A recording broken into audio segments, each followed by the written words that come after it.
all this time. Hey, good morning, everybody. Good morning. And by the way, Eddie Trunk, that's Eddie Trunk bitching about Kendrick Lamar. Eddie Trunk should be happy none of this stuff is on the Super Bowl because he's the only guy. Because I've Ricky Rackman, I guess it was Ricky Rackman and him. And Ricky Rackman is complaining that Eddie Trunk gets all the gigs. So, like, Eddie Trunk is, like, the only guy that still pays attention to those crappy bands.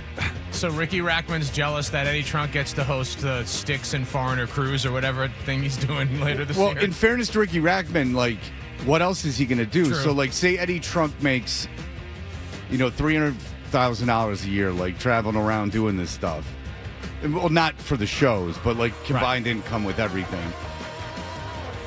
And that doesn't take a lot of effort. He does a 2-hour show where he just takes phone calls about which Aerosmith album's the best. Like Ricky Rackman, yeah, I understand Ricky Rackman's point of view on it. Sure. Is that, like, I hosted a Headbangers Ball, like, I own the Cat House. If this is all above everyone's head, don't worry about it. We'll only take a second. But if I'm Eddie Trunk, the reason that you have a career is because you're so esoteric. Like, if everyone was into, Trickster and Pretty Boy Floyd still, like, you would not have a career. Was Trickster the band that? What's the? No, Give it to me good. Jackal. You said Trickster. I thought of Jackal, the dude who played the chainsaw. Well, the thing about Jackal is Jackal was a band. They're very, very bad. Their big hit was, or their song that got notoriety was the Chainsaw song. So Jesse James Dupree was the lead singer. And he would take a chainsaw out. Now, I did have a friend who was very good friends with Jesse James Dupree, who got so drunk on his birthday they gave him the chainsaw and they had to take it out of his hands because he was falling backwards with the. It's a real chainsaw, like on stage. They have to cut stuff with it. And what brand? Axl had a home improvement show on cable. Hardy, I'm going to pull up the music. I should introduce right you two now, kids. I would just like so that. we can. That's great. Was it a Husqvarna? Was it a Steel? I'm thinking Steel. I'm sure if you Google it, you could easily find Jesse James Dupree. I'm sure he has a deal with a chainsaw company, or did at least at one time. But the problem with being in Atlanta is that Jesse James Dupree is a very charming man. Like, he's like a Dave Grohl type, like a poor man's Dave Grohl. And so he had captivated many, many people. He would invite you to his house and stuff, not me, but people to his house, give you PPR with salt on the rim. He was very... Looks like a Steel. Yeah. He's pulling up in the... Hey, boys. Here we go. The men here to see you. Want me to shoot them? The best song by Jackal is the world's turning to crap, and it's like the earth in a diaper. And he goes, if you go from your sand to my grass, I'm going to put my foot up your ass. Yeah, this is not a name brand chainsaw, I'm afraid, Hardy. This is a chainsaw that's probably been passed down from his pappy. But there are multiple pictures with him rocking a Steel. Yeah. He was somewhat influenced, I think, by AC/DC. All right, World Toucher and Hardy, we're brought to you by FanDuel Sportsbook. Make every moment more with FanDuel. You can call us 617-779-0985. You can watch us on YouTube. Search 98.5 The Sports Hub on YouTube to get all that going. Now that we went down that rabbit hole, I forgot what I was going to talk about. I had something that I wanted to discuss, and now I've completely forgotten. Can I tell you something that do you ever wake up angry? Yeah, I woke up angry last night because I was in pain. Go ahead. Okay. Well, that's waking up with, like, there's reason for that. There's nothing mentally wrong with you. That makes sense. There's a logical reason why you woke up angry. I'm pissed off because my ankle hurts. I woke up angry this morning over something that happened yesterday morning, and it still made me mad. We were sitting talking before you came into the meeting, and it was Wallach and 12, and I can't remember if Beaton and Gemelli got in on this too, but they started having this very engaged, agreeable discussion about how the Madonna song, Like a Prayer, was actually about fellatio. And they're all like, oh, yeah, it all makes sense now. It really makes sense now. And like, Wallach is holding court, like, think about it. Down on my knees. Yeah. And it feels like, see? I'm like, no. Like, what do you mean? Yeah, I remember you getting abnormally upset over Because kind of it was a the benign dumbest conversation. thing I've heard come out of your mouth, and that's saying something. So I start just off the top of my head, I start reciting the lyrics. I'm like, life is a mystery. Yeah. Everyone must stand alone. I hear you call my name, and it feels like home. Oh, that's obviously about fellatio. How did I not see that before now? And John is just stating it as fact. And then you got 12 agreeing with him. Yeah, that's a good point, John. Wow, this is really, really opening my eyes about stuff. Like, you two, who told this to you? Where did you read this? Do you believe everything that you read, every dumb thing that comes across your bird beak? No. This is why I woke up angry today. This is I think it's fantastic that you kind of held on to this for 24 hours. I think this is great. See, you were still angry. I was so this pissed. morning. At 4 a.m. I woke up pissed thinking about this. By the way, it says a lot. And Hardy, I'll use Hardy's words. Like, John and I are having this nice, agreeable discussion. We're just enjoying each other's company after the show, and then Hardy comes in and he's got a crap all over. Magic wet blanket to everything. I'll let you guys go a little bit, and then I will tell you how you're both right. Go ahead. Continue. Continue arguing. It's not even so much that I'm mad about you being wrong. I'm just I get mad when I hear two idiots having an idiotic conversation. I see. Like, I just stop. An opinion that's different than yours. It's not an opinion. It's just wrong. What makes you think that song is? Do you really want to go through the lyrics? I really want to know why. Because you didn't come up with this on your own. Correct. Okay, I did not. so where did you see it? I was Where just did you read discussing it? this with a friend of mine a couple of days ago. Oh, so it's like a Quentin Tarantino type of thing where he's talking about like a virgin. Don't you talk to whatever friends that you have and you formulate opinions based on those conversations? Yeah, but they're opinions. That's all this was. Based in fact that actually have some intelligence behind them. I see. So now you're not just calling me dumb, you're calling my friends dumb as well. Like two drooling mouth breathers. I see. I think he says on my knees, so it must be about fellatio. You're right. Now I'm going to go tell another dumb person and he'll agree with me. The best part of all of this is that you think you're so above everything. That's the best part of all of this. And you're so far above it, you're still angry that no one thinks like you 24 hours later. Yes, John. I think I'm above the thinking of a 6-year-old. And that's what that is. That is like infantile, pre-adolescent, like a revelation. But for that you to take such you and your friend came up offense with. at this, I find I do humorous. think that I'm above a 6-year-old boy thinking. Why are you so angry? Why? It was so Why dumb. does this anger you so much? It was so dumb. You could have left the room. You could have ignored it. But no, you felt very important to kind of not only insert yourself in the conversation, but to think that you are dominant over Adam 12 and I. Yes, in that's this what situation. it is. I'm asserting my dominance. Or trying to, anyway. I think it's fantastic. Trying to rid the world of your stupidity. Don't make Oddly this enough, about me. Don't oddly gaslight enough, me. We're This trying is to rid the world of your you, superiority. dumb. This is you being dumb. And you try to be superior. Yes, I understand. You feel the need to be right in all situations and make sure that everyone knows that. I just can't abide that type of stupidity. I can't just let it go. I can't abide your close-mindedness. How about that? Fair. All right, Fred. How are we? Both right? We're done. All right. The imagery of down on my knees and it feels like home was controversial for the producers of the song because they thought that it did mean fellatio. But that's not the point of the song. The point of the song can be interpreted as either the woman is so in love with the man, she wants it to be like a religious experience, or she's so in love with God that she equates it to a loving romantic relationship. Now, the thing that was controversial about the song most of all was the burning crosses in the video. People did not care for that. Yes. Well, it was the interracial aspect of the video Yes, also. absolutely. Because they had to get because the burning crosses wasn't enough. They were like, okay, that's controversial to me, but then the black, don't care for that. Right. Yeah. So there, but I'm wondering if she was clever enough to say I'm down on my knees and it feels like home. I don't know. I think the whole thing with Madonna in her heyday was to over-sexualize everything to make sure that people were talking about her, make her controversial, even her stage show.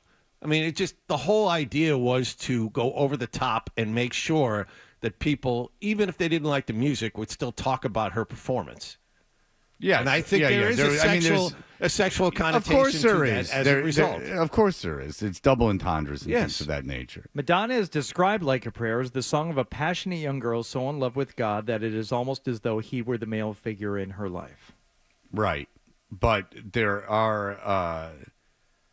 I think there's I mean, you can that. read something that says the double entendres and like a prayer sounded like religious. No, Hardy doesn't but wanna has hear undertones of sexual tension. Only Hardy's opinion matters. No, the only thing that matters to John is that if you're on your knees, that can be for only one thing, and that is to fillet. That's right.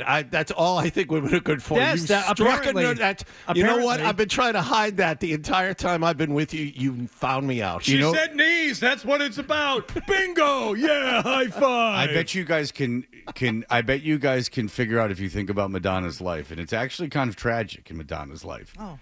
The inspiration for that song, the relationship that was the inspiration for that song, even though it was it was long after the relationship had ended. Her only true love that she still professes is her only true love today. Do you know who that is? Sean Penn. The director she married. Oh, no, it is Sean Penn. Okay. She's still, despite all the, she might even be married now, but despite all those marriages, she will still tell everyone that Sean Penn is the love of her life. She wishes she was still married to Sean Penn. All these things. I remember she wrote a song for a couple of his movies, too. I remember that. She had a good Shanghai song in one. Surprise? Yeah, Live to Tell was one of Live to Tell is a wonderful song. Live to Tell is a good song. That's one of the Sean Penn movies. Like a Prayer is not a bad song. I've heard John Wesley Harding does a cover of it, which is pretty good. Remember John Wesley Harding? All I know is he likes to get on his knees. I don't know who that is. I will tell you this, is she does not look good in that video. She's a brunette with curly hair in that video. That's not a good Madonna look. Madonna was not, you look back, she was not an overly attractive woman. But if you read I Want My MTV, oh, did she bang everybody. She was very calculated. She would bang the club DJs to play her like dance signals. Whoa. You guys aren't going to know. Like, not Stretcher Armstrong, that's hip hop, but there was a there's very famous club DJs like at Discoteria and stuff, and she slept with all of them to get them to play her record. And then she started banging all the record company guys, and then she started banging the guys at MTV. And I'm not making this up. This is Like Tom Calderone? I don't know who that is. Jose Calderon. You she never, banged just to get into a baseball game. Never had to have a consultant meeting with Tom Calderon? Yvonne No. Oh, Calderon. my boy. Oh, Yvonne Calderon. Yvonne Calderon, left fielder for the White Sox. My bad. I got that. I just know that from Sports Talk Baseball. He didn't have a good average. But, yeah, she was, I mean, she hustled. She banged everyone. Because if you think about it, Madonna wasn't like a beautiful woman. No. And she doesn't have a great voice. No. But she was outrageous and slept literally, and good for her. I mean, to give her a career, she literally slept her way into fame. That was I was thinking of her the other day after the halftime show, and people were bringing up other halftime shows and Madonna's. I remember getting almost as angry as I just was with you, John. I think with Zoe, who liked the Madonna halftime show. Really? I'm like, dude, she's wobbling around. You see her but at one point, like, put her hand down on, like, one of the stage risers to keep her balance because it's a terrible show. It's just, and You like that? Nothing wrong with being old. I get being old, but don't put yourself in a position to look feeble. And she looked feeble when she was up there trying to do that halftime. This is one I agree with you on, and it's making me mad now thinking that Zoe liked it. Oh, it was awesome. Yeah. It was awesome. Wasn't that cool? It was cool. Oh, it was good. Yeah, look at her. She still got it. I was telling Hardy the only two Super Bowl halftime shows I ever watched were Prince and Kendrick Lamar. Like, I don't recall any of the other ones. I watched The Weeknd last year. I saw The Weeknd, but I wasn't really paying attention. Didn't The Who do one? Oh, The Weeknd wasn't last year. The No, Weeknd it was like 2 or 3 years like ago. the COVID year or something, wasn't it? Yeah. All right, I found it. She dated Jelly Bean Benitez, She dated. Oh, I heard remember it. that. That's a Yeah. producer, right? Yeah. Well, he became a producer, but he was the club DJ. he was a Okay. club In the DJ. She slept with Jean-Michel. Is it Jean-Michel? Basquiat. But Basquiat, but it was, I don't know, it was Jean-Michel or Jean-Michael Basquiat. I guess it's Jean-Michel. Jean-Michel. Yeah, she banged him. Dennis Rodman. I think Charles Barkley. This guy was in named there, Dan too. Gilroy was a musician in New York that she banged. Dan Gilroy was the lead singer. Remember that group Breakfast Club? Yes, Right on Track. That's I what think he- That's that's what he Dan is. Gilroy. Okay. Yeah, I think so- she was actually part of that band for a while. Well, she banged him to get into the band. yeah. And the guy from is it Sugar Ray who went out? This was a few years ago. I think it was at it was probably the Super Bowl that she did. Talking about the singer Mark McGrath. I think it was Mark Whoa. McGrath. All right. And he came out on stage after, like, Madonna was at some event and everybody knew that she was there. And he came out on stage to do his set. And he said something very coarse that I can't repeat. But he held his hand up on the air, in the air, and asked the crowd if anyone wanted to experience something that he had just experienced. That's the only way I can phrase it. Okay. Fred, did you know that the first Sugar Ray album before they had the hit was called Chocolate and Lemonade? Is that the one with Mean Machine on it, where Yes, with the video very good. in the ice skating rink? Chocolate and Lemonade. Well, Mark McGrath will tell you that's not a good band. Mark McGrath will tell you that Sugar Ray's not a good band. They were not a good band. They were famous because there were videos and Mark McGrath was good looking. Apparently, very small penis, according to, and he was in a relationship with Bobby Brown, who had just broken up with Tommy Lee, who has a huge penis, and I guess he was very self-conscious about him next to Tommy Lee. And she, I guess, didn't make him feel much better about it. All right. When we come back, we'll talk about what happened last night. And I will tell you guys about a triple threat that was either at a Super Bowl party or at the Super Bowl together. 3 of the biggest celebrities who will make you feel good to be alive in 2025. That the true elites of this world got together. I will share that with you in just a moment. I gotta just to pay this off because I did a terrible job of explaining it. I found the story about Mark McGrath. This is from the 5 worst moments in rock history. This one, a visibly intoxicated Mark McGrath from Sugar Ray horrified a crowd of contest-winning Marlboro smokers during a potentially lucrative 1999 Sugar Ray appearance at a New York nightclub. After exposing himself and hurling insults, the star held up his finger and asked, "Who wants to blank Madonna?" It's one of your 5 senses. The antics cost the band allegedly $400,000 in tobacco industry money. He exposed himself? I believe the finger thing. And Yeah, because encouraging there was people. video of it. Who was... Oh, well, I'd like to see that to see if what Bobby Brown's saying is true. All right. We'll be back in just a moment. We'll fill you in with who was at the Super Bowl and everything that happened last night.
Did you catch the game last night?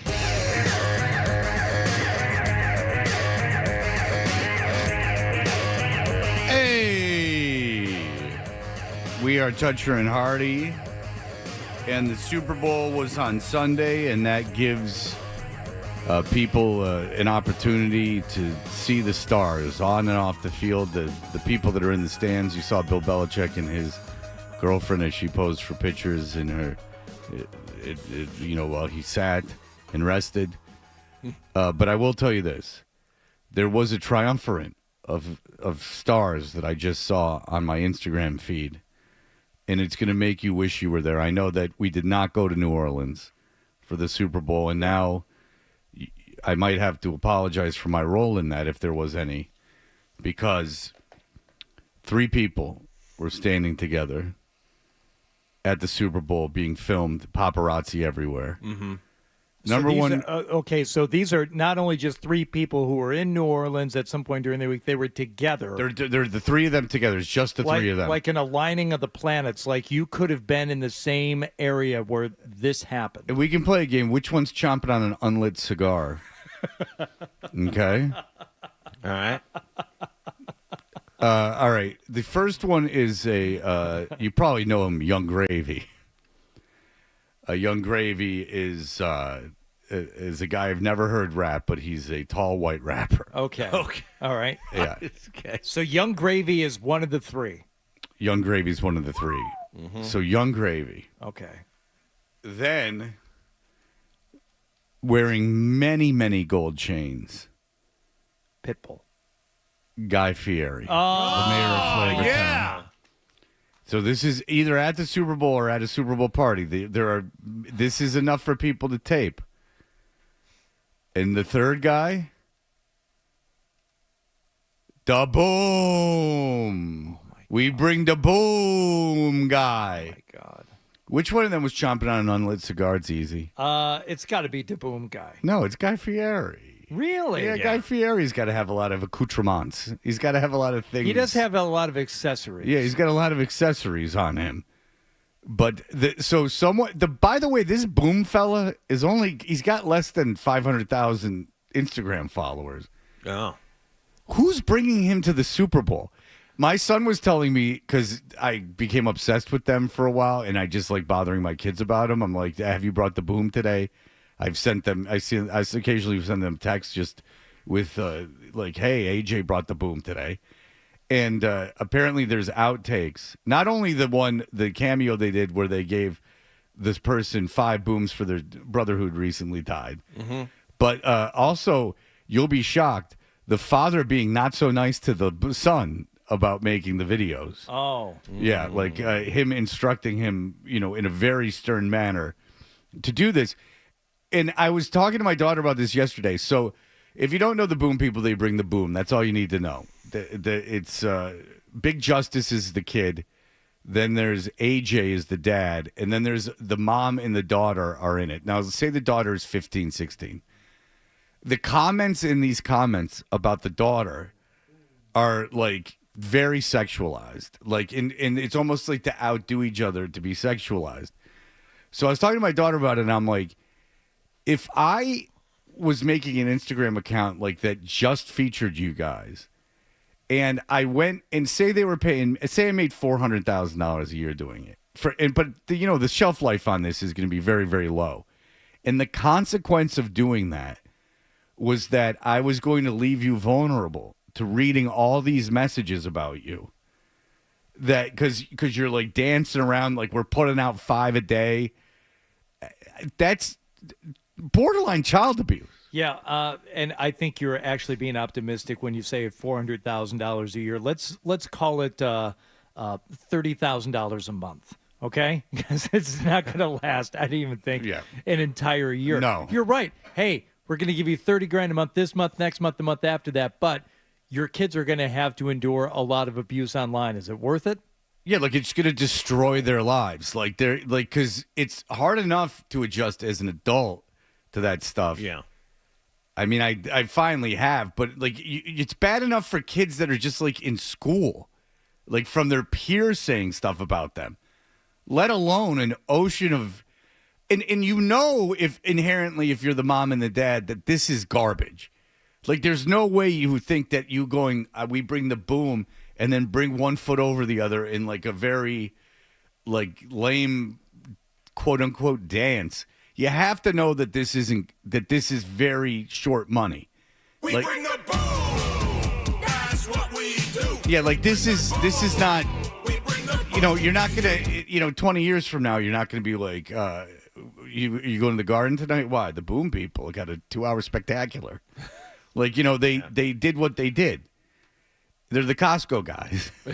We bring the boom. There's not a whole lot there. From what I see, the young man, they bring in a kid that's not even their kid. And I don't even think he lives in the same area. They just fly him in. Talking about the Rizzler? Yeah, the Rizzler.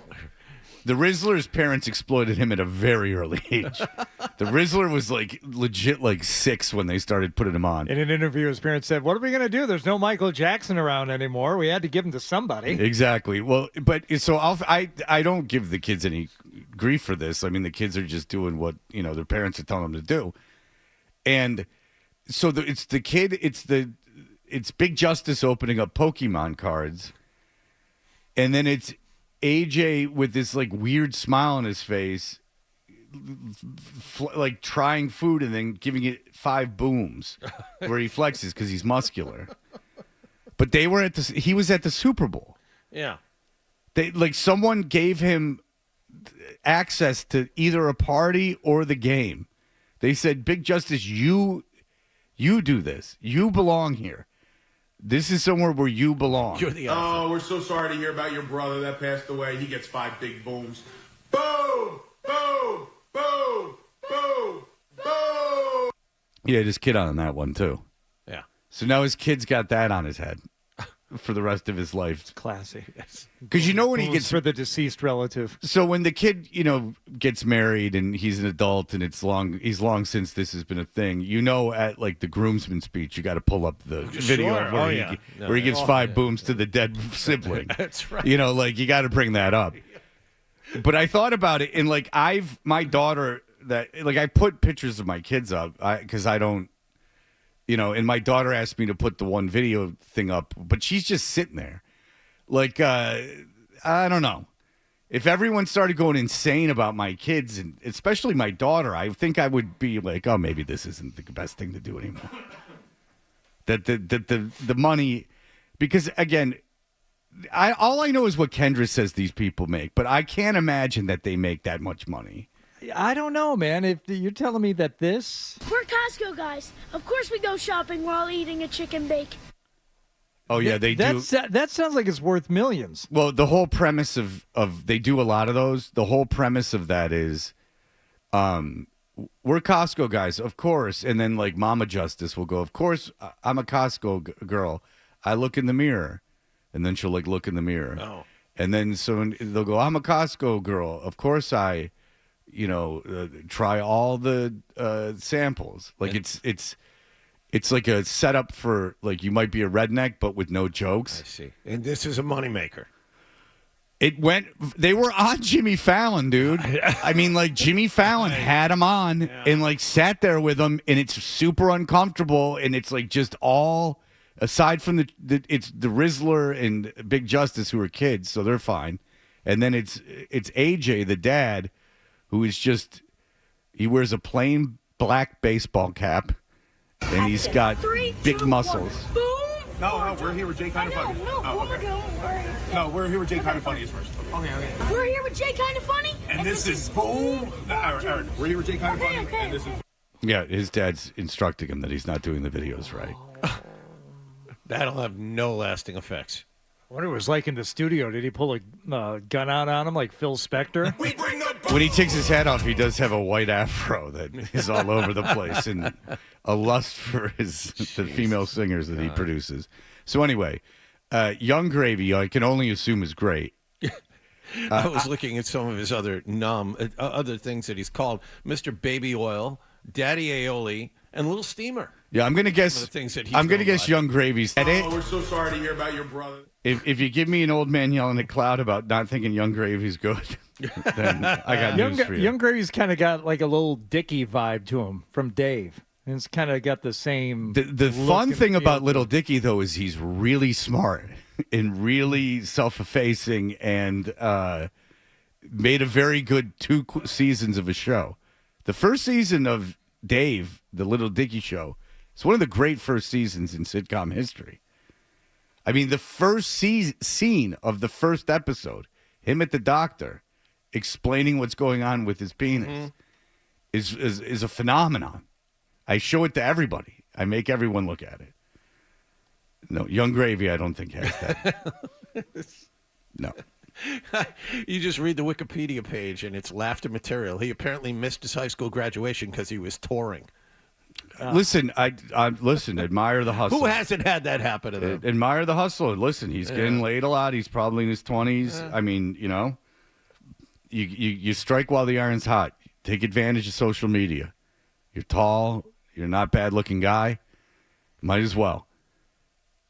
But there is this non-afraid of embarrassing yourself thing that's going on that was not around 20 years ago. There was. I wonder if Limp Bizkit is at all responsible for this, because Eminem becoming like the Beastie Boys were white rappers, right? But they were like cool kids from New York, like that were. Had been in hardcore bands, and they like had the bona fides. They were in the middle of the scene. They just didn't discover this in their cubbyhole in Rochester, Minnesota. But they were their own little thing. Yeah. Like Eminem was the first, like in third base or whatever. But like Eminem was the first guy to be considered like, because Beastie Boys aren't great rappers and third base aren't great rappers.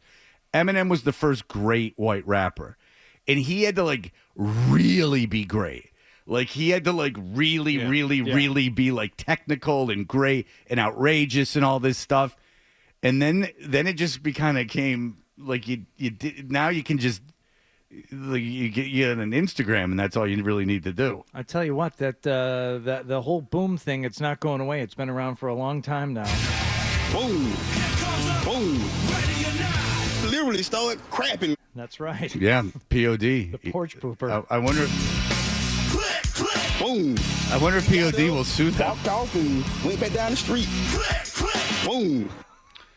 By the way, what happened last night, which we will do, is brought to you by. I can't imagine there's a lot. What happened last night? Craig Breslow spoke and Brad Marchand spoke. Okay, what happened last night is brought to you by Leonard Hair Transplant Associates, where your hair doesn't have to be a game of what happened. So change your lettuce and change your life with Dr. Matthew Lepresti at 1-800-GET-HAIR. We'll be back with what Hardy just said we'll do.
All things Red Sox as pitchers and catchers are reporting and talking about that rotation.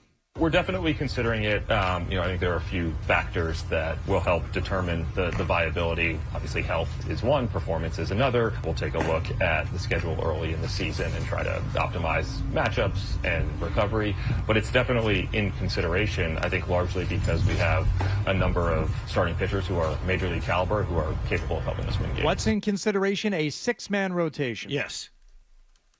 Okay. We don't have one ace, we have 6. I don't think we can accuse the Red Sox of having that. Yes, that's what they're going with again. Once again. But what was the T-shirt? Why would you 5 aces? Yeah, right. Why would you have made that trade for Crochet if you weren't going to start him every 5th day?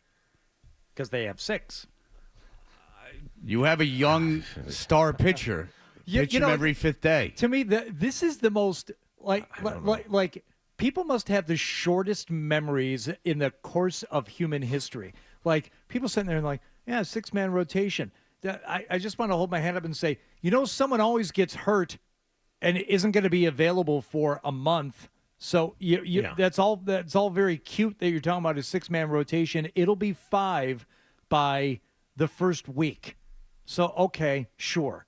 6-man rotation. Well, if you traded and gave up assets for a understand star what you're pitcher, saying, yes. why would I limit his starts? Why would you even consider 6? I don't know. It doesn't make any sense to me either. 6-man It just sounds like rotation words. Yeah. It just sounds like dumb words. Yeah, Craig Breslow just says a lot of stuff, and then you look at it later and you go, well, that's not right. He was clearly lying there. He didn't follow through on that. Was he asked if he was going to do a 6-man rotation, or did he offer that up? I think he was asked. About that. Well, what did Alex Cora have to say about Garrett Crochet? He threw a live a few days ago, and then he threw a bullpen yesterday. Yeah, big dude. Yeah, he's hopefully Chris doesn't take it personally, but he looks like Chris Sale, but stronger. But stronger. Yeah. But stronger. Yeah. Yeah, Crochet is 6'6", 250. He's a little bit different than Chris Sale. So he's got 100 pounds on Chris Sale. Yes. Okay. So hopefully his arm won't fall off like Sales does. Well, see, that's the thing. Magically, he goes to Atlanta and wins the National League Cy Young Award.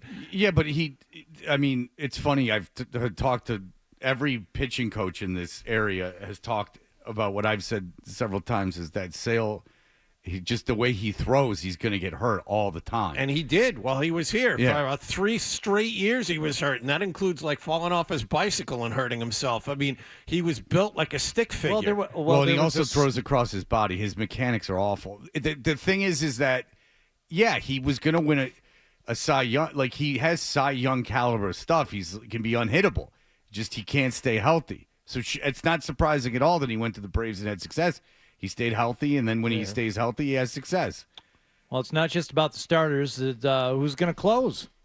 As things stand today, I think there'll be a level of competition that'll be really productive, and we've got guys with strong track records of being able to generate swings and misses at the back end of games. The bullpen by committee, that always works at the major league level. No, they'll have a closer. I know they should, but you never know with this outfit. They may actually say, you know what?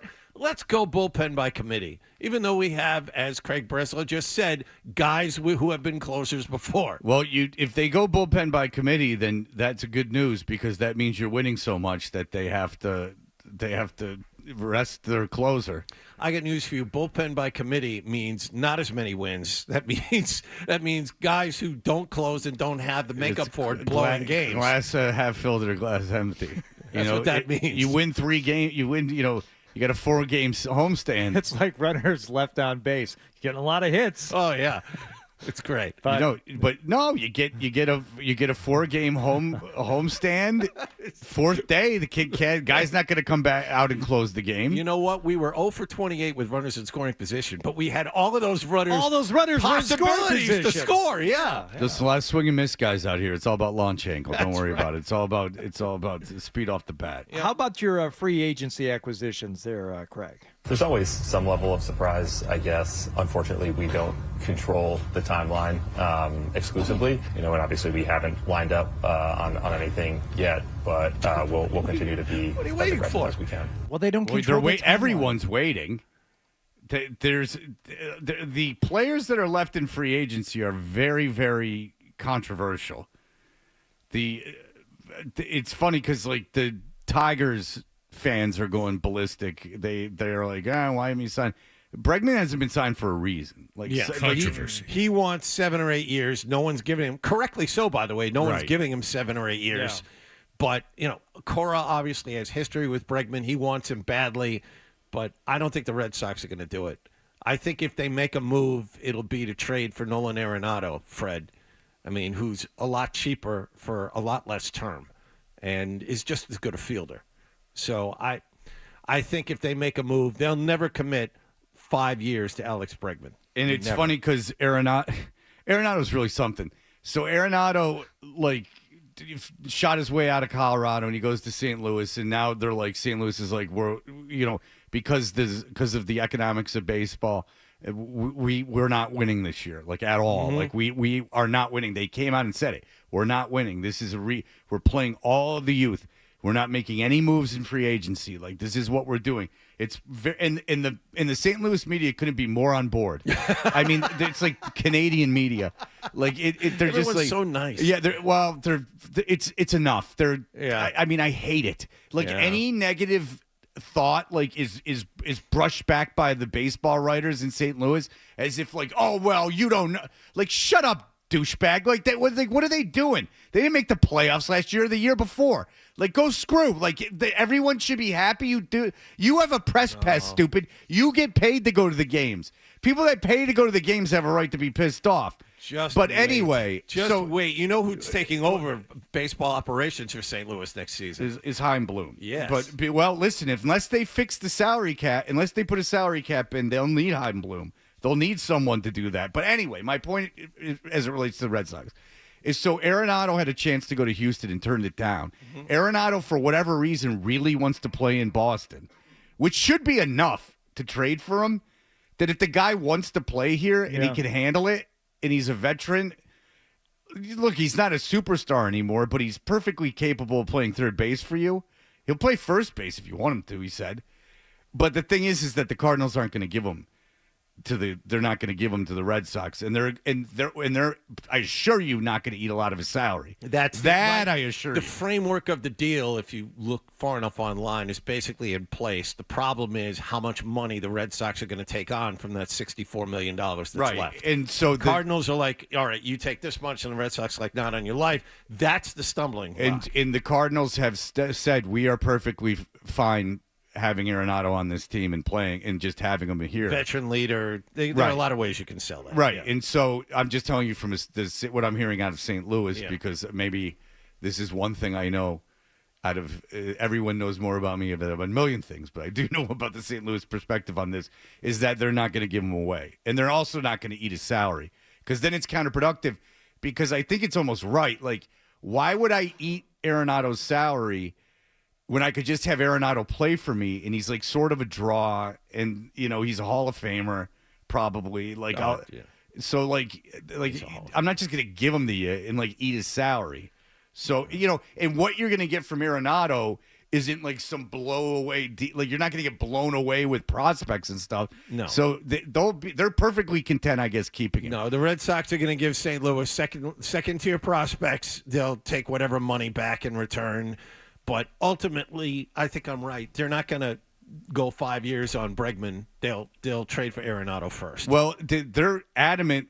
The fans in the Tiger fans want Bregman because if this is it relates to the Red Sox too. They want Bregman, and all the people that are baseball people in Detroit are pushing back and going, no, you don't. You don't know what you're talking about. You just saw a name that you recognize, and this is what you want. You're playing fantasy baseball. Just take a look at last year's production, and you're like, and by the way, you have Javi Baez on your roster. Do you really want to go 6 years on Bregman so you can go do that? All right, we'll be back in just a moment.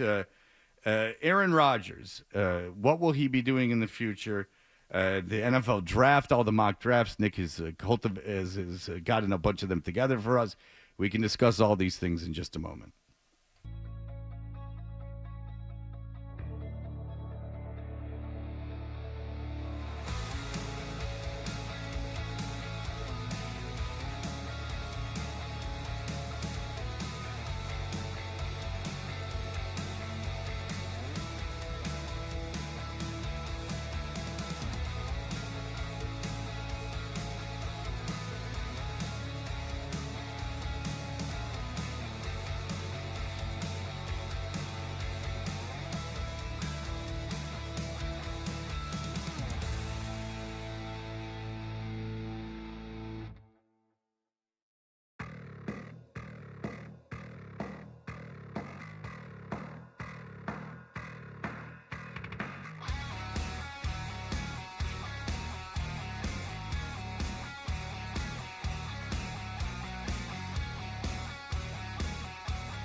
Aaron Rodgers captivated the nation. He is a man who loves podcasting and podcasts. He is responsible for Pat McAfee's career. The executives saw that Pat McAfee was getting a lot of YouTube traction, and they didn't put two and two together and say, oh, the YouTube traction he's getting is because he's talking to Aaron Rodgers who's saying crazy crap, and he's just getting out of the way. No. The show is so good. Yeah, it's so great that this is what they wanted. So McAfee got this. It's good for McAfee. He got organized a deal where he owns everything and they don't, and he can even swear, which is something else. So cool. It is very cool. But Aaron Rodgers, he would go on there. Aaron Rodgers has a very affected way of speaking, like an almost over it intellectualism, how he feels that people would talk with vast knowledge of things that you don't know anything about. I tell you, you get one conspiracy, really. You get one conspiracy. And like, if you put a lot of thought into it and you've done a lot of research, sure. But you don't get 10. That you don't get. And so, he was brought into New York, and New York said you can do whatever you want, run roughshod over the franchise, bring in your idiot friend to be offensive coordinator, even though he can't do it. We'll do any move you want to make. We'll bring in crappy receivers making $10 million, Alan Lazard. We'll do whatever you want. And you don't have to show up for any off-season stuff. That was a little overrated. But yeah, he missed some mini camp to go to whenever Egypt. You want. But so he obviously rips his Achilles, and then last season he was terrible. And then there was still speculation that the Jets would have him back, even though it would crush them financially. And there is a way they can mitigate the hit a little bit if they release him after June 1st. So what happened, Hardy? So Diana Rossini had something to say about this, some reporting as regards to the Jets' feelings about Aaron Rodgers and what they would wish for the future. When they had conversations with Aaron Rodgers about what the future would look like, if you're going to be part of this team, you're going to attend all of the training camp. You're not going to do Pat McAfee interviews anymore. Wait, they said that? Yeah. If you were to stay here, here's how we would want it to be. This, to me, is Aaron Glenn getting control back. So do you think that if he would have agreed to not do that stuff, that he would have been their quarterback? I think that no matter what the Jets were going to say, Aaron Rodgers wanted to move on. Oh, sure. Oh, the Aaron Rodgers wanted to move on. Right. Of course. Yeah, I think that what they said is if you want us to – by the way, they flew him in so they could say this stuff to him. So they flew him in from California. So he went across the country so he could sit down in front of him. And, yeah, I'm sure that they told him, look, we're not sure what we're going to do, because they were certainly not going to commit to bringing him back in February. There's no way. There's no way they were going to do that. What they were going to do is they were going to, tell him what was going on and then tell him that they're not going to release him officially until June 1st, because that's when they can spread the cap hit over 2 years.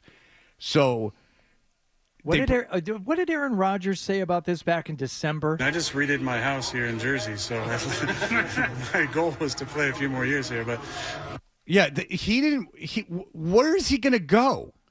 Where is Aaron Rodgers going to go play football next year? Where is the situation? Look, the Jets situation isn't good, and he didn't win any games. But where is he going to go and win games next year? He's not going to Pittsburgh. So where is he going? So he'll go to Vegas and rot there? And you think Brady wants to bring in Rodgers and Rodgers isn't going to listen to anybody. He's going to follow the Favre path. He's going to go Packers, Jets, Vikings. Would you rather have a 49-year-old Aaron Rodgers coming off of 1,000 injuries, or Sam Darnold or J.J. McCarthy? Not a chance, but I like the thinking. I like J.J. McCarthy and Aaron Rodgers. Yeah. Rodgers can sit. He'll be a mentor. How many games did Sam Darnold win last year? 13? Yeah. Yeah, 13. What did Aaron win? 5? 4? A third. Yeah. Back. So, yeah, I think I'll go with I think I would rather have Sam Darnold than Aaron Rodgers. I'm just curious where he's going to play football. I've seen Pittsburgh and I've seen Vegas. Those are the two that you just hit on. All right, so have fun in Vegas. And if I'm Tom Brady, because obviously Tom Brady's in control of that, and if I'm Pete Carroll, why would I want Aaron Rodgers in there just so he can lose? You're not like ready-made to win. You're not winning that division under any and there's no chance you're winning that division, and you got to play all those games twice, so you're probably not going to make it. You're not going to. There's certainly not going to be a wild card team. You have two guys basically. You have Crosby at one end, and you have Bowers at the other end. That's it. Yeah, that's all you have. And so you can bring Aaron Rodgers in. He'll just blow up the culture there too, and then just destroy. I mean, you almost need like a Broncos type situation when they brought Peyton Manning in, where the defense was just outstanding. Well, that was supposed to be the Jets. I mean, that was what the Jets were. The Jets were supposed to have everything but the quarterback. Right. And even if you couldn't play the whole time, you plug anybody in there, it doesn't matter. We only need to score 13 points a game. This defense is going to be so good. Well, that was the idea the year. The year that they got hurt, the brain trust in New York decided to have Zach Wilson back him up, so they didn't have any. But Zach Wilson won more games than Aaron Rodgers did. Zach Wilson, technically, he didn't throw for as good numbers, but I believe he won more. And then the next year they got Tyrod Taylor, thinking that if Aaron Rodgers goes down, Tyrod Taylor can manage this team for a few games. I want to know what we all assume teams are like really, really, really dumb. I don't know what team would want to bring that guy in. You brought Russell Wilson into Pittsburgh, and it was just business as usual. You snuck into the playoffs and lost in the first round. Now you're going to bring Aaron Rodgers in, and you think, what's he going to do? Best case scenario, you sneak into the playoffs and lose in the first round. I have the odds here of where the favorite is Pittsburgh.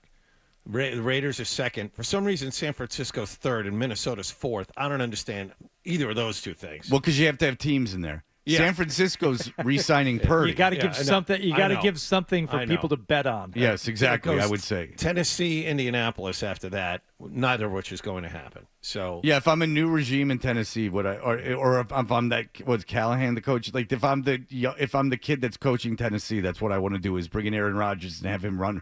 See what he did to the last people that he worked with. He shot his way out of Green Bay, who, by the way, have a fantastic coach that he couldn't see eye to eye with. Shot himself out of there, and then he goes to the Jets, and they bend over backwards to him and do everything that he wanted them to Bring do. in receivers, fire the coach. Yeah, they do. Well, I don't know if he wanted the coach fired, but they brought in Lazard and Adams, and they did all this stuff. They brought in Hackett to be the offensive coordinator. They let him dick around at the line of scrimmage until get called for 17 delay of game penalties. They just let him do whatever he wanted, and they didn't win. What's the lesson there? What, he's going to be better next year? The best theory I've seen over the last 2 or 3 weeks is the New York Giants. And it would be funny to me because the Giants draft Cam Ward. They wind up with Cam Ward in the first round. Have Rodgers play for a year and let Ward sit behind him. That's the funniest thing I've seen so far. Why wouldn't you just get Kirk Cousins and then just have Kirk Cousins in because he's not going to disrupt anything? I was going to say have somebody come in and do exactly what Aaron Rodgers can do at this point and not embarrass you weekly on Pat McAfee.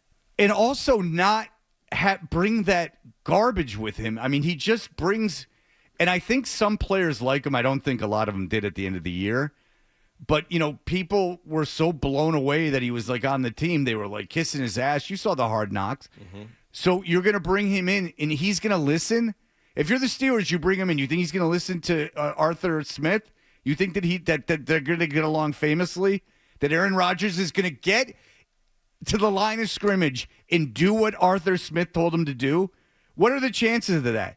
At the end of the Jets season – but I think they did less. I think they ran less than most teams in the NFL last season. I think they might have been like 30th, 31st, or 32nd in rushing attempts. He would get to the line of scrimmage and just force feed the ball to Devontae Adams. Yes. Like he was doing it as a favor to Devontae Adams. It was ridiculous what he was doing. In the games, he padded his stats because the last 2 games of the year, they were garbage games that he played well in. And he decided to run. Then he would run. As soon as they were mathematically eliminated, he decided he was going to skedaddle around a little bit instead of just sitting there taking sacks, which he would literally do. He would just sit there and take. The way he ruptured his Achilles is just standing there too. It took 4 plays and he dropped back. I think 2 or 3 times. And I said to my son, he's not moving. Like, he's just letting the rush hit him. In his defense, that was like the first football he had played in like 8 months. He skips out of a lot of camp, and he hadn't seen any That's live true. action. Didn't take a lot of hits. Yeah. In the modern day NFL, people are going to get pressure on you. I mean, you're going to get pressure on half your dropbacks. That's just going to happen. And you have to be able to extend plays. You can't take a sack every time someone gets through.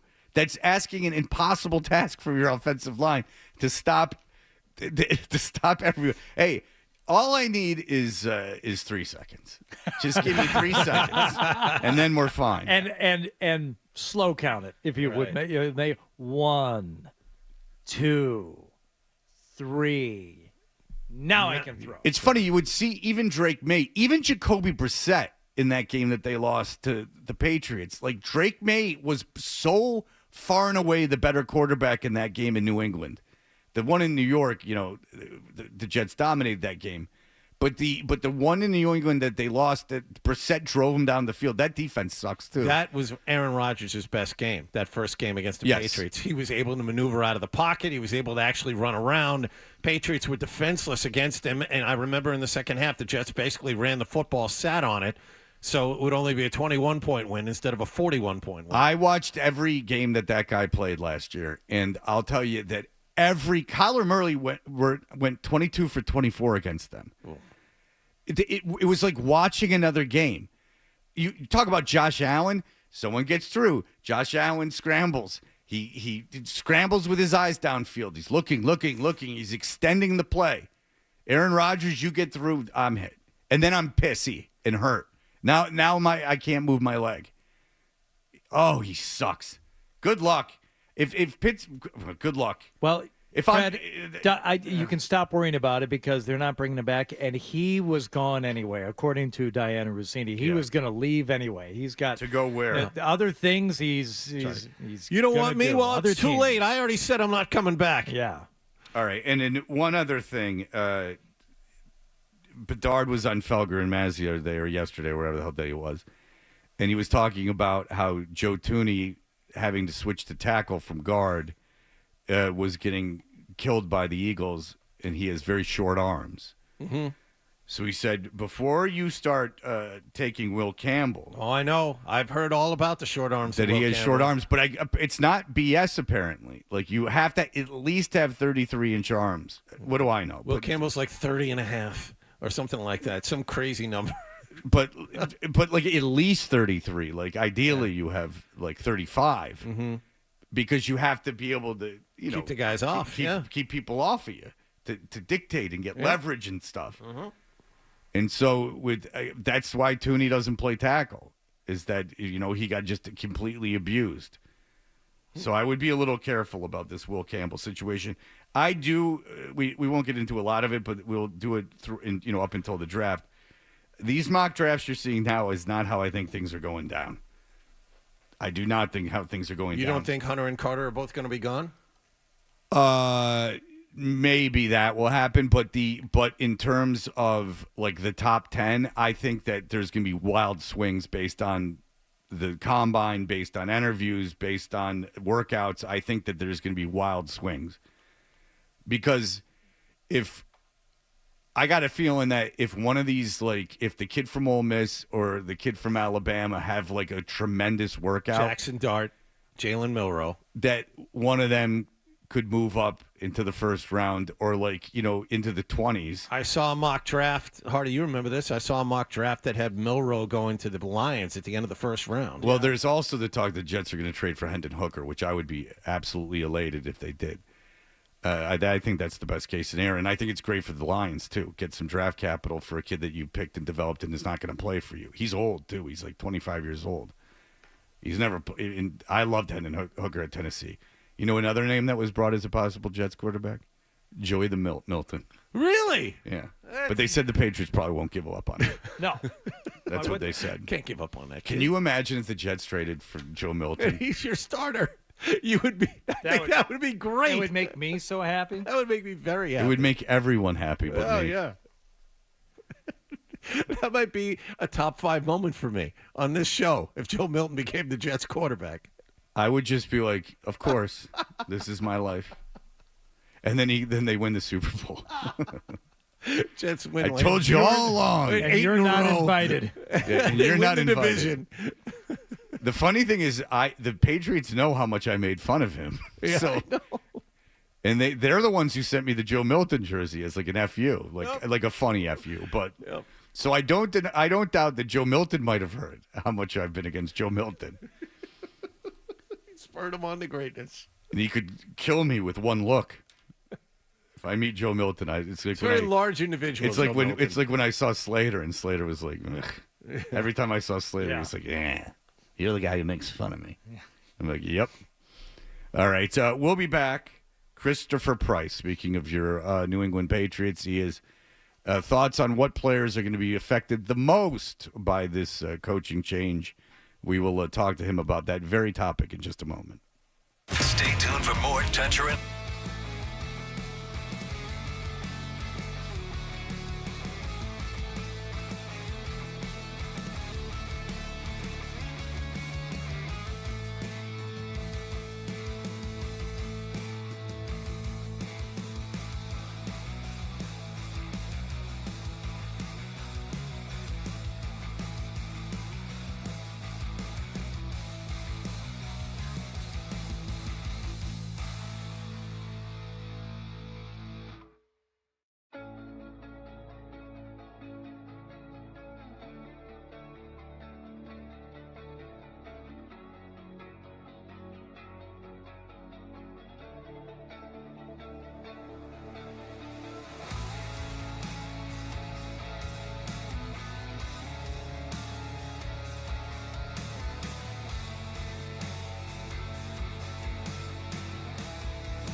Hardy. A big, beautiful ball of flavor. And a whole lot of Boston sports. And I have had many offers to become an insider. I'm a dad and a husband. That's what's right for me right now. That's what I'm most excited about doing. I've put that on hold for a lot of years, and that's what I'm going to do in the near future. It's in September of next year in the back page of the New York Post. Broadway Joe 2.0. Oh, yeah, I love it. You see it? Hey, that's a newspaper guy right there. Yeah, that's a guy There you that go, man. That's a guy who digs the fish I wrap. love Joe. I do. I love Joe. I think he's dynamite. He was fun to talk to this year. He's a good kid. He's engaging. He kind of understands what we do, and he gives some good quotes. So I would be sad to see him go, but big guy, big stage. He deserves the bright lights, man. Yeah, what could go wrong? All right. So how did you even come up with the idea of the 8 players and that would succeed under Mike Vrabel? How did this all come about? Well, it kind of started with a look specifically at Josh McDaniels and in positions and guys who have excelled in Josh McDaniels' offenses before. When you look at the offenses that he's run over the course of his career as an offensive coordinator, head coach, slot receivers, third down backs, and fullbacks have been staples in his offenses. And when you look at some of the guys that are on the Patriots roster right now, I think these guys are going to get more opportunities, and they're going to get more opportunities for production, I think, as a result of having both Josh McDaniels and Mike Vrabel there. And it kind of extended it when you look at Vrabel's teams in Tennessee and some of the positions, some of the players, some of the guys he liked, some of the guys he didn't like. And so we kind of came up with a nice list of 8 guys who, at least on the surface this year, based on their own history, their positions, and the work that Vrabel and McDaniels have done in the past, have a really good opportunity at having a good 2025. Yeah, the first one that you mentioned is one that is more, I guess, suited for Josh McDaniels being there more so than Vrabel, but a wide receiver that everyone, including me, seems to want a little bit more from, and that's Demario Douglas.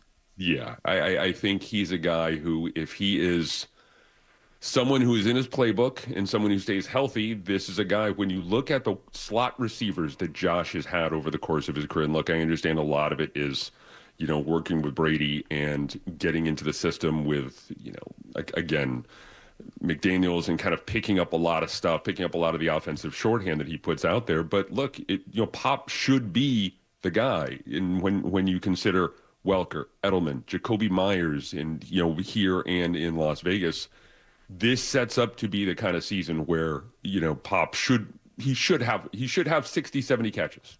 And I think if he plays 17 games and he has 60 or 70 catches, I think people would be very happy with the result. I will say this, though, man, like we said before, Pop is a young guy, and I don't want to put too much on his shoulders. This is his 3rd offensive coordinator in 3 years, his 3rd wide receivers coach in 3 years. So I think it's going to be interesting to see how he gets off to when it comes to, with start of the season, start of training camp and all that. But if he gets into it, there's no reason to think that he shouldn't have a successful year. I'm more interested in the next guy on the list, which is Kendrick Bourne. Everyone seems to love Kendrick Bourne. People love his attitude. He's out there. Yep. He can play all sorts of places. But then you look at the numbers, and they're never very good, really. I mean, he's topped out at 800 yards and 5 scores. That's been his max since he turned pro, and he's been in the NFL since 2017. You say he might be in line for a bump now that McDaniels is back, but what can we realistically expect from this guy? Well, he's not a number 1. I mean, this is all with the understanding that he is probably in a perfect world a number 3, a number 2, or number 3 wide receiver in this offense. I think when you look at his history, he is one of 2 offensive skill position guys who was here the last time McDaniels was here. And so that is a point in his favor. He knows what he is in for when Josh McDaniels walks into that meeting room. And then the other thing, too, is he can play a bunch of positions. And the McDaniels phrase that I keep coming back to when it comes to Kendrick Bourne is, if you're not great at one thing, you got to be really good at a lot of stuff. And I think the fact that Kendrick Bourne can play in the slot, can play outside, and again, like you said, he is a good locker room presence. He is one of those guys that Vrabel hasn't mentioned him directly, but when you talk about the culture in the locker room, this is a guy who is good for the culture in the locker room. You need to find guys like this, and this kind of relates to free agency, They shouldn't just be focusing on the big ticket free agents. They should look at guys that other guys want to play with, guys who can recruit, guys who want to make it better in the locker room, and Bourne is one of those guys. In terms of the running back, you don't automatically think of running backs when you're thinking about Josh McDaniels, maybe with Mike Vrabel and what he was working with in Tennessee, but there's one in particular that you think would benefit from this new regime. Yeah, Antonio Gibson, because he could be, and I'm going to, pump the brakes on the hyperbole here a little bit, but when you look at the third down backs that Josh has had, say it. And Chris Hogan mentioned this to me. Chris Hogan said, "Look, if Antonio Gibson really gets into it this year, he could be James White 2.0." There you go. There you go. Right? He's going to be feet. Going to score multiple touchdowns in a Super Bowl. That's what he's going to do. That's right. He did, and it's interesting too. When we first talked to him last spring and summer, he really resisted the third down back tag, but. Again, when you look at what Josh has done with guys like that, Josh is obsessed with, and this is something that someone told me the other day, Josh is obsessed with matchups, and they didn't have any of that the last couple of years. Josh is going to be a guy who's going to want to get Antonio Gibson on the outside matched up against a linebacker and, put him to work. And so he has a very unique skill set. He can also run between the tackles as needed. And I'm not dismissing the work that Ramondre Stevenson has done both in the running game and the pass game. But when you look at Antonio Gibson's skill set and when you consider Josh McDaniels' history with those third down backs, this is a guy, again, another one of those guys who has a great opportunity to flourish while working with Josh McDaniels. Okay, so, when you talk about the new coaching staff and who could benefit from this, what are your realistic expectations? What's the plan going forward? Like, what's the timetable in terms of this team? It probably, look, if they come close to 500 next year, given the talent level and given the schedule, that's an important factor here. I think that, you can consider next year's success. They're at least 2-3 years away from being a playoff team right now. And I think everyone down there in Foxborough knows it. I think, everyone understands this is a rebuild, but they also understand too, that they need to give people some red meat this year in the form of wins. And whether they're easy wins, whether they're hard wins, whatever the case may be. I mentioned the schedule before. They now, at least when you look at the strength of schedule in the 2024 season, they have one of the easiest schedules of the 2025 year. So I think it's reasonable to expect something in the neighborhood. Again, it depends on how the draft goes and the free agency goes, but I think it's reasonable to expect at least 6-7 wins from this team this year. Okay, so there's no chance of a Washington type situation where I don't think so. No. Okay.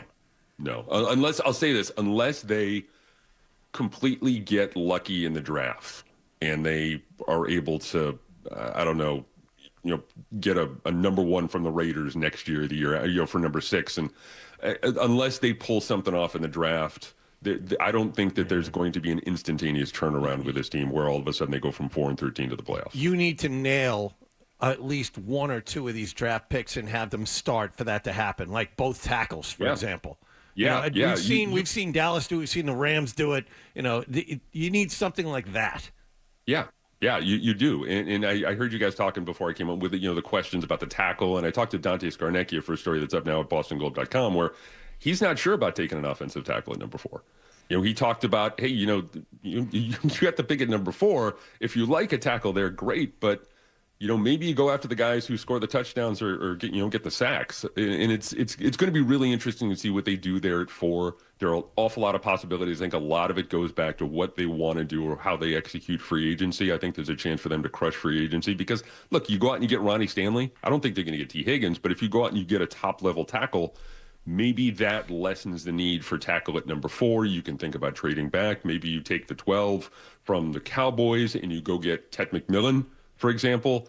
There's an awful lot of options for them there at number 4. And Fred, I also agree with you when you said this before the break, that there's the possibility of a lot of movement.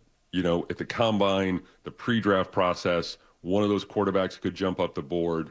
It's all still in front of us. Yeah, it just seems like such a weak draft that everything's just kind of guessing right now. After the top 2 or 3, it seems like 4 through 25 you can throw in a hat. Yeah, there are some guys out there who I think are special players. I think Ted McMillan, like I said before, I think if you end up trading down, I wouldn't take him at number 4. But if you get a couple of offensive linemen in free agency that you really like, you can think about making that kind of move. Travis Hunter is obviously a possibility. I think, John Wallach and I can talk about this as old guys who've been around for a while, and Hardy too, I guess. I'm struck by the similarities that might exist, the parallels that might exist between the 93 and 94 drafts for the Patriots and the 2023-2024 drafts if they go out and get Abdul Carter at number 4, if he drops to 4, because they took Willie McGinnis in 1994, a year after they took Drew Bledsoe. They took him at 4, they took Bledsoe at 1, they take May at 3 in 2023, and then they take Abdul Carter at 4 in 2024. You kind of get those two foundational elements moving forward. Carter, I watched him in a bowl game. He was amazing. He's a wrecker. He's that tremendous. Guy. Yeah, he is. He's tremendous. He's the only. And look, I don't count Travis Hunter as an only defensive guy, but he is the only defensive guy I think if he drops to 4. That you think about. Mason Graham is really good, and I know he's making a push lately. I'm interested to talk to him at the Combine to see what he might think of playing in New England. But Abdul Carter, for me, is head and shoulders above the rest of the class when you're talking about defensive prospects. Yeah, and when you're as bad as the Patriots are and have as many needs as the Patriots are, I wouldn't even worry about redundancy at a position, right? Like outside of quarterback, I would take – someone gave the example I heard, not on this station, not locally, about Reggie Wayne getting drafted after Marvin Harrison had already been in Indianapolis. Sure. And then they win a Super Bowl. Right? So two guys who might be in the Hall of Fame. So it's just, all these drafts have them taking like a tackle. You got to take a tackle at 4. And I know that they have a mock draft to do and you can't, that's just how you have to do it. But if I'm the Patriots, I don't need to take a tackle at 4. You don't need to. Yeah, no, and right, and I can trade down and take it. If I don't believe that this is a tackle that's worthy of a top 10 pick, you don't have to take a tackle just to take because you need a tackle. You need a lot. Difference makers out there. Yeah, it is. But I'll say this too. I caught myself thinking about this the other day. That if you get a healthy Christian Barmore and a plugged-in Keon White. Like if those two guys are ready to go come training camp and you add Abdul Carter to the mix, all of a sudden that front 4 is a lot more terrifying than it was in 2024. Yeah. Yeah. I mean, sure. I think if Abdul Carter's there and you believe that he's one of the top 2 guys in the draft, you absolutely take him. You don't need to get more assets. Best player available regardless of position. If you think he's an immediate impact player, I wouldn't reach for that tackle from LSU either, considering he might wind up being a guard. We've talked about this. Well, it's also... I'll say this. I really like, of all the tackles out there, I really like Will Campbell, and I'm really interested in debating Will Campbell's arm length at the Combine because that's going to be a thing. We talk about quarterbacks and hand size. Will Campbell's arm length is going to be a debate point. Regardless, I think he is going to be a very good offensive lineman league. I think he'd be a reach at 4 for the Patriots, but I think Will Campbell has an awful lot of Logan Mankins in him, and I think that's a good thing, and I think he's poised to have a really long, successful career in the NFL. I just, if Carter is there, if Travis Hunter is there, the Patriots are going to face some questions, depending on who's on the board there at number 4. You think he's a tackle, not a guard? I think he's talented enough to be a tackle. I think you could probably move him there in a pinch to guard if you needed to. I think he's got the positional versatility based on just his pure technical skill set to play both guard and tackle in the league. I think he's probably better suited to be a guard right now, but again, tackle, it's still a long way off with him. And again, this is going to be one of those debates. His arm length, it's not like 33 inches is like considered to be the minimum lowest, for a talented tackle. I've been down the Isaiah Wynn rabbit hole already. I want a tackle who's a tackle, not a guard who's a tackle. If you can get an elite guard, you can take him in the top 10. I don't know if you can take him in the top 5. No. Well, how about this? The Kansas City doesn't franchise Trey Smith. Do you make a run at him as one of your guards? I think that who's probably the best guard out there. Yes, I would, because you have all that cap money to spend, and you believe that he could be around for a while. Sure, yeah. I would do that. Yeah. I mean, Ronnie Stanley, the Ravens is going to be out there. The problem with the Patriots here, there's not a great middle class of free agent offensive linemen. There's either really high end guys or kind of bargain basement guys. And I think that's going to figure into their thinking when it comes to, who they want to target and who they want to take a pass on. Yeah, I would spend money and I would get an elite guy if I believed he would be in my system for a while, and I wouldn't just be paying a lot of money for a placeholder just to not be there when we're good. All right, very good. Well, Christopher Price, excellent as always. Everyone read his articles, especially the one about the 8 players, fascinating. In the Boston Globe. Chris, thanks so much for the time. Appreciate it, guys. Take care. All right. It's time to have some fun. The Red Sox are on the move. Spring training is starting, which I actually am kind of excited about. I'm taking my son there next month. Certainly not to Fort Myers. Let's be honest. Not made of money. No, I'm not going to the Riviera that's like Morocco. You're going East Coast. Yeah, I'm going to the Palm Beach area. But I want to see the Cardinals. All right, but with their stud team this year. But we have a little game to play. We will do that in just a moment. First, the headlines.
which I also The appreciate. Ataris are a bad band. This is a stupid cover, and Fat Mike didn't even like it, and he was the one who commissioned it. Yeah, but it was good to intro the bit, though, so. No, it was good because I got to make fun of it, which is my role, is to pee on everything. I guess I'm wrong for liking it. I'm sorry. Yeah, well, get better. Do better next time. So why Boys of Summer? Well, the Red Sox pitchers and catchers are reporting. So we have a game for you today, Fred, that we call Boys of Summer or 80s Drummer. I'm going to give you a name. You have to tell me if this is someone who has been invited to Red Sox camp as either a pitcher, a catcher. There may be a few outliers in there, too, that won't be there for another couple of weeks, or a drummer from an 80s outfit. All right. Okay. Well, this is good because John is much more likely to get the baseball player, and I am much more likely to get the drummer. So let's see what it's doing. All right, let's start with this one. Gonzalo Quintana or Quintana. Gonzalo Quintana. Is that a boy of summer or an 80s drummer? Well, if he's an 80s drummer, it's got to be a Santana type situation. Honestly, I don't know if it's a Red Sox player, so I'm going to go with you. I say drummer. So wait, whoa. I didn't say drummer. Yeah, he didn't commit one way or the other. What's the guy's name? Gonzalo Quintana. And the people have to be in a 80s band. It's not like a session guy that played on a record. Who's to say? All right, then given that, I'm going to say drummer. I'll say drummer. That is correct. Yeah. Sounds like Arthur P. 5,000 pounds, and he's sitting there. And they call him, Papa-san. I think Pupasana. Pupasana, because he was the Grand Poobah. So they called him Pupasana. Okay. And they're massaging his chest, and he's like, instead of going, baby, he's like, baby. Because he's gonna get a 2-on-1 with these two Asian ladies. If only Dale Dorman had done that back in the day here in Boston. There's so many things about that bit that you couldn't do now. Well, A, the whole like Japan thing, and B, giving away a trip at all. There's so many 80s rock DJs in Boston that we can't reference now. On account of the pedophilia. That's a problem. On account of the drug use, grooming, and pedophilia that went on. Yeah, we can't use Which that is a guy. shame because he had the elevator bit that I've heard so much about. And he said, lick me, all right. How about Blake? Baby! Arthur P. was nothing but class. How about Blake Sable? Is that a boy of summer or an 80s drummer? Blake Sable sounds like a fake name of a drummer from an 80s like hair metal band. No. Who are you here to see tonight? But not from Judas Priest. No, Blake Sable is actually a 27-year-old catcher Sox for just your got him. Boston Red Sox. He was in San Francisco last Arthur P. was making $1 million a year. going, baby. And they called him. He goes, I'm not coming into work. And they're like, all right, you got to come into work, Arthur. He's like, no, my leg. And then they go, okay, how about this? We're going to send a limousine to your house, and it will pick you up, and then it will take you into work. He's like, I can't drive. And they're like, okay, we'll get you a limo. Just sit in the back of the limo. We'll take you to and from the station. No. He just goes, no. Arthur P. is hungover. My leg hurts. My leg hurts, which I don't doubt. He was a very heavy man. Yeah. All right, how about this one? Boy of summer or 80s drummer, Ricky Lawson. Well, that sounds like a pitcher, but we've gone two pitchers in a row. I'm going drummer on this one. I mean, it seems like John has this thing wired. Yeah, he's very good. Yeah, what do you usually do when you go to a show? Get up, drink a couple beers. Yeah, Ricky Lawson was a drummer for Rockwell. Oh, my God. Which is a video that we have been watching in our post-show meeting. Oh, Lord. It is a very disturbing video. It is of low production quality, and it ends with the mailman staring creepily up at Rockwell, who has his shirt off on the balcony of his home. And thank God he took that shirt off, because that's what got Michael Jackson to do the song. It sounds like a drum machine on that song. Yeah, I know. He programmed. Someone's got to program those things, John. My mistake. Hey, I'm going to be at the Grandy Ballroom, baby. How about R.J. Herrera? Is R.J. Herrera a boy of summer or an 80s drummer? Is that a punk drummer, R.J. Herrera? I'll defer to you on this one. I don't know. I don't think he's a Red Sox player. R.J. Herrera, is that a guy who at one point drummed for a punk band in the 80s? Wow, man, Fred's pretty close on this one. Yeah, we're going to give it to you. I mean, yeah, they're punk suicidal tendencies, baby. Yeah, I thought I knew that. Nice. You know this song, John? I do not. You don't know Institutionalized? They actually played this on MTV. Maybe we get to the chorus. This is the chorus. Oh, the answer is no. Here it is. You're the one who's Institutionalized. You're the one that's crazy. Institutionalized. Institutionalized. They were in a gang, the Suicidals. Lots of violence. You want one more? Sure. Jos Nixon Garcia. Pitcher. Outfielder. Or This makes a joint so big it fits across America. Everybody's smoking. I think he's a single A outfielder. He's a left fielder from Venezuela. No other information available. John, you have too much knowledge of this. Spell Jos Nixon for me. Everybody. JHOSTNY or NXYN. Yep. Hey, everybody, it's Arthur P. Gonna be at the Grande Ballroom Tuesday night with Pabst Blue Ribbon. I used to play Atari. Did you? A little game called Pong. I hit the post, pretty much. I have to say, too, just briefly, it was a delight to watch young Ryan pull clips from Heavy Metal Parking Lot because he had never seen that before. I'm David Helby. I'm 20 years old. DC 101. I'm ready to rock. Dawn, I'm 13. Yeah, that was everyone's That's older not brother okay. when I was a kid, was Heavy Metal Parking Lot. Every Hesher brother. The guy would have, one of my friend's brother's stepbrother would have a keg in the trunk of his Camaro, and then the tube went around the front so they could booze while they raced M59. Don't worry about it. Sally up the alley with a dilly-dally. What a grand finale. Oh, how much coke have you done tonight, sir? Sally up the alley on a dilly-dally. What a grand finale. How many times are you going to say this? Scary adult that just has done a ton of coke when you have a mullet and a mustache. Hey, you guys want to go for a drive? The scariest thing I've ever seen in my life was some Hesher kid who used to ride around my neighborhood, probably 16 years old, on a bicycle with the handlebars pushed way far forward. And even my dad would watch that kid ride down the street and say, stay away from him. When no reason for those handlebars to be pushed that far forward. I know we have to break, but when I was in Pittsburgh, my parents were really good friends with these people that had two kids a little bit older than me, and the daughter, there was a boy that was interested in her, so he expressed his interest by getting on his motorbike and doing wheelies back and forth in front of the house. Hell yeah. For like And it 5 worked. minutes. No, it didn't. Yes, it did. Everyone was like, let's throw a stick on the road. See if he can get in his spokes. All right, we'll be back in just a moment. You're listening to Toucher and Hardy.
Fired forward Brendan Ingram to a 3-year, $120 million contract extension.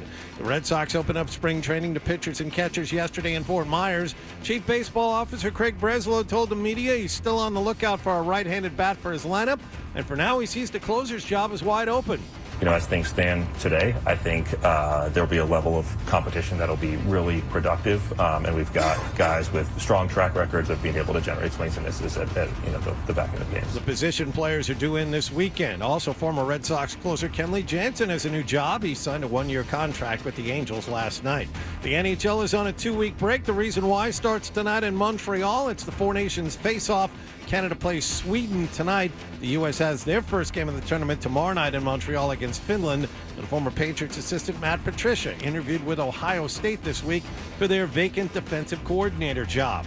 Sports Hub headlines are brought to you by the Albrecht Auto Group, Zoe's Auto Dealer. Yet respected Albrecht, now 8 locations, including the all-new Subaru of Wakefield. Thousands of new and pre-owned vehicles, all at the right price at albrechtauto.com. I'm John Wallach of Boston Hill for Sports, 98.5 The Sports Hub. Your next update at 8:30. Boston plays here. Coming through the slot. Close shot. Save. Rebound. Score. 98.5 The Sports Hub. Toucher and Hardy. Such an fantastic explosion. 98.5 The Sports Hub. Those are the things that when we're sitting here and we lose a close game and everyone focuses on the fourth quarter and the last minute and a half and the last shot and all that crap, and you lose the second quarter 7-0 because you don't execute the 2-for-1 and you stab in the backcourt and you give up 3 plays. That stuff can cost you more than what happens in the fourth quarter. But when you win, no one wants to talk about them. And so we just have to have a heightened awareness of the details of closing out quarters. That to me is the biggest difference between winning and losing.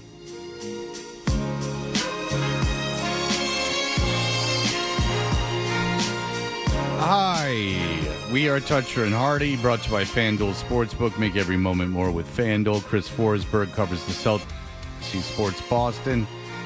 Talking Green with Chris Forsberg is presented by Bentley University, where good business begins and leaders come to learn. Chris Forsberg, hello. Hey, good morning. What have you still have the mustache? I still do. They still have not won 5 games. So the quest continues. All right. Has it grown in it? Are you trimming it? Like, it's embarrassing. It's like, I keep telling people, this is why I don't grow facial hair, because it takes so long. I could do, if I did Movember, by the end of the month, you'd be like, did you even participate? Wait a sec. You haven't... I haven't shaved in, 10 days now. You've trimmed that, though. I did trim a little bit, but it's still embarrassing. Do you have a social media presence, Chris? I mean, lightly. Should I be utilizing it? No, because I was wondering if there has been, since you've had the mustache, an uptick in the female, female interaction. My wife already has enough reason for me to want me to shave this, so I will not suggest that.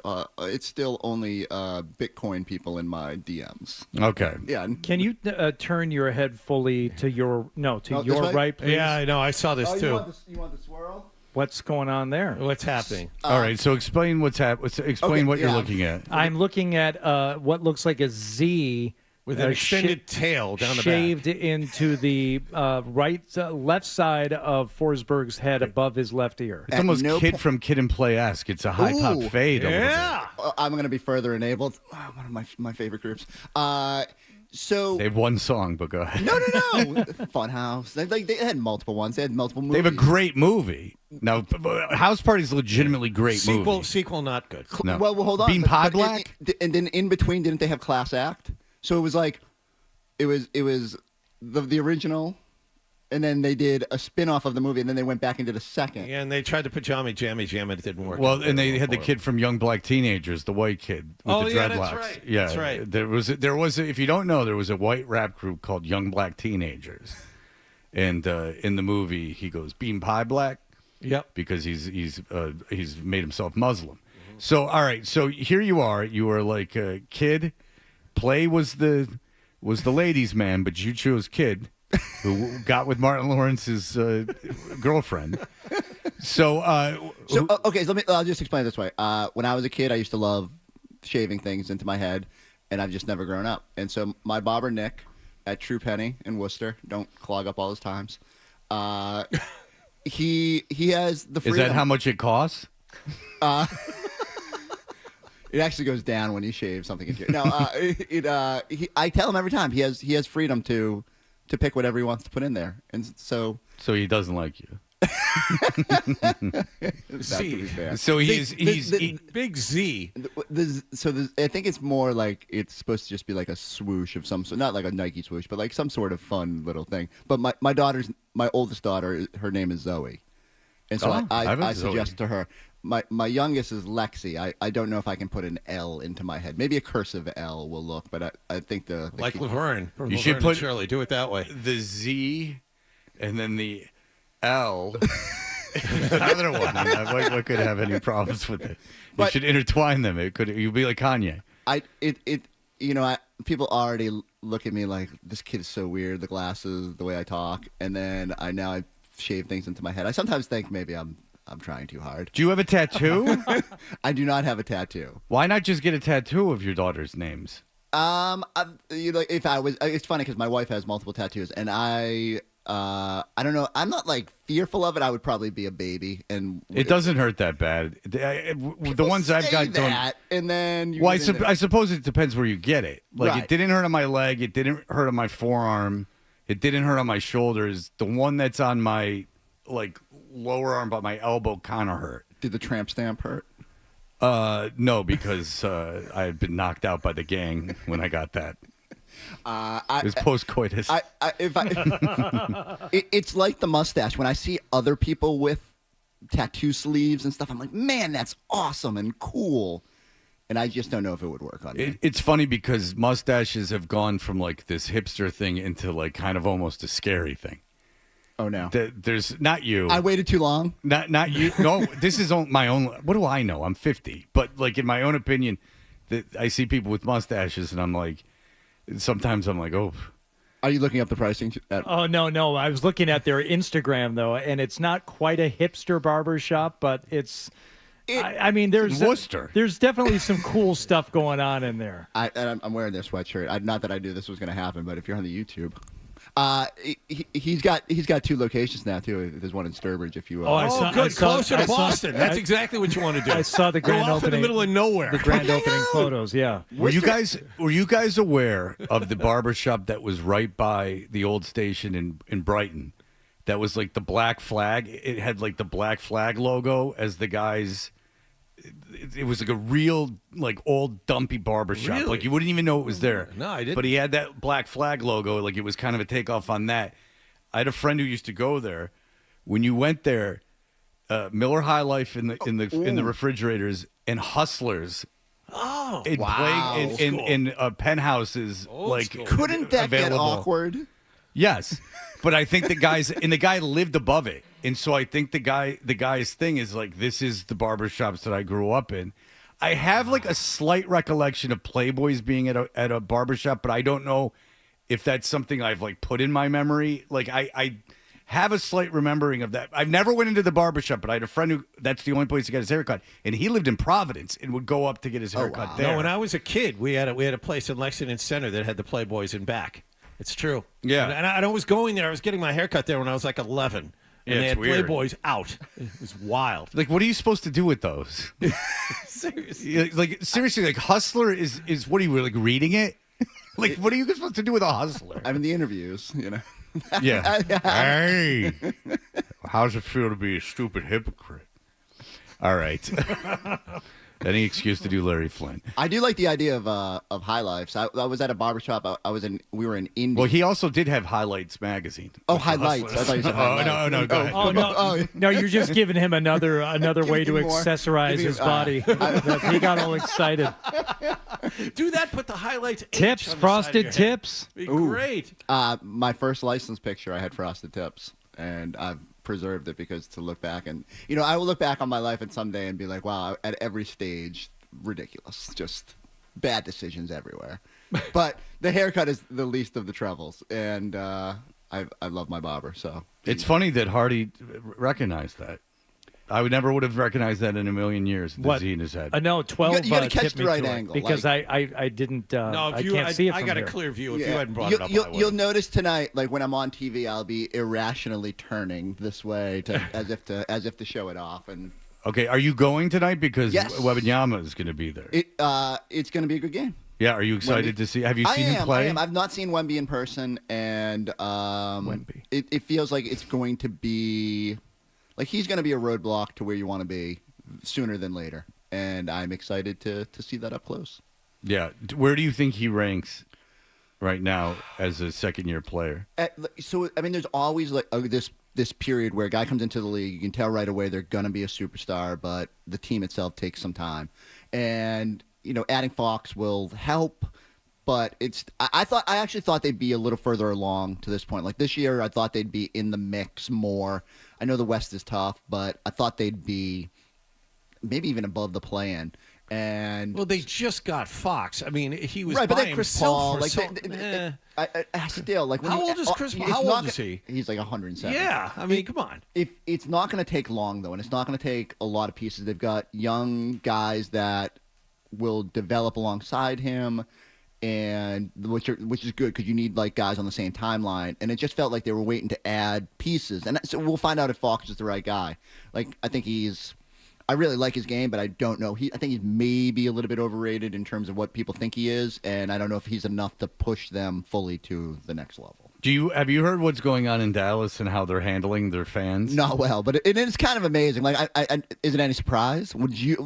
I try to think about how the reaction would be here, and I think it would be very similar. Yeah, but they're kicking fans out. Well, which is just dumb. Like, how do you make something worse? You get sensitive about the way people are perceiving it. Like, you want to make that trade, fine, but then you got to be okay with how people respond. I'm not saying the death threats and all that. Like that's too much. Well, obviously, I'm just talking about. But like, if people you have a sign that says "fire the GM" and then you kick them out of the game, it's fully within people's rights to go in there and vent their frustration. They showed the owner taking his spot on the baseline and like kid in a Luka jersey's giving him some grief, and he's just like, "Ooh, is that for me?" And like, it's like, how can you be so oblivious? So they deserve everything, all the backlash they're getting because of how ridiculous this and trade now is. they've made this trade, and all of their bigs are hurt, including Anthony Davis, who might not play this year. They're saying now. I know Anthony Davis has this adductor strain that's going to keep him out multiple The weeks. dude's nickname is Street Clothes. I know. What were you expecting? I know.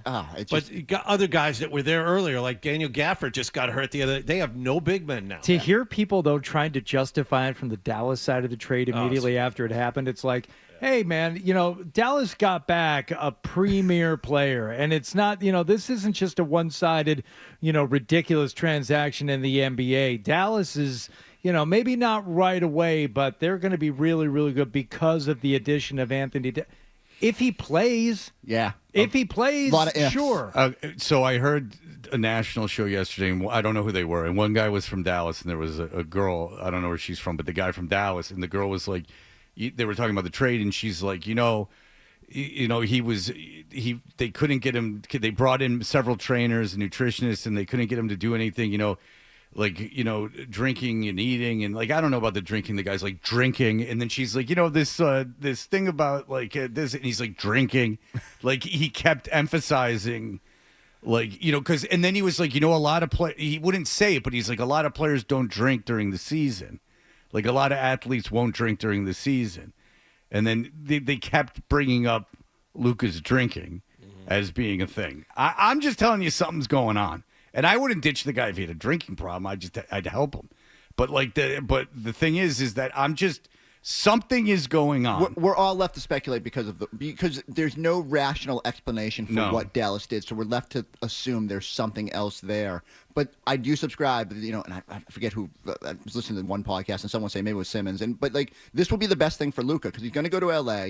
You're already like, I think the joke was you already lose 10 pounds when you walk into LA, right? Like, it's just a different world. You're going to be with LeBron. This could be the best thing for his career overall, and he's going to be a face of a major market. And, like, beyond the sting of this team just kind of throwing you to the curb, like, it's good for Luka. And I do think, like, if he's going to motivate him to get in shape. It's going to motivate him every time he sees the Mavericks or any other team in the West. And, like, it's rather disrespectful. And, like, if he harnesses it the right way, and if they keep him on a good path, man, it's so frustrating from a Celtics fan's perspective. Like, if I grew up here, I'm conditioned to hate the Lakers. It's like they just keeps falling into good things, and it's aggravating. It's like because this guy Nico Harrison can't do his job. All right. Apparently, real quick. Apparently, the story last night was Nico Harrison offered Luka to Milwaukee for Giannis, and were immediately turned down by the Bucks. Now comes the whole like spin control and like now he's got to at least show that he at least shopped around instead of just. Well, that's a ridiculous notion anyway. Like Milwaukee can't get rid of Giannis. He stayed.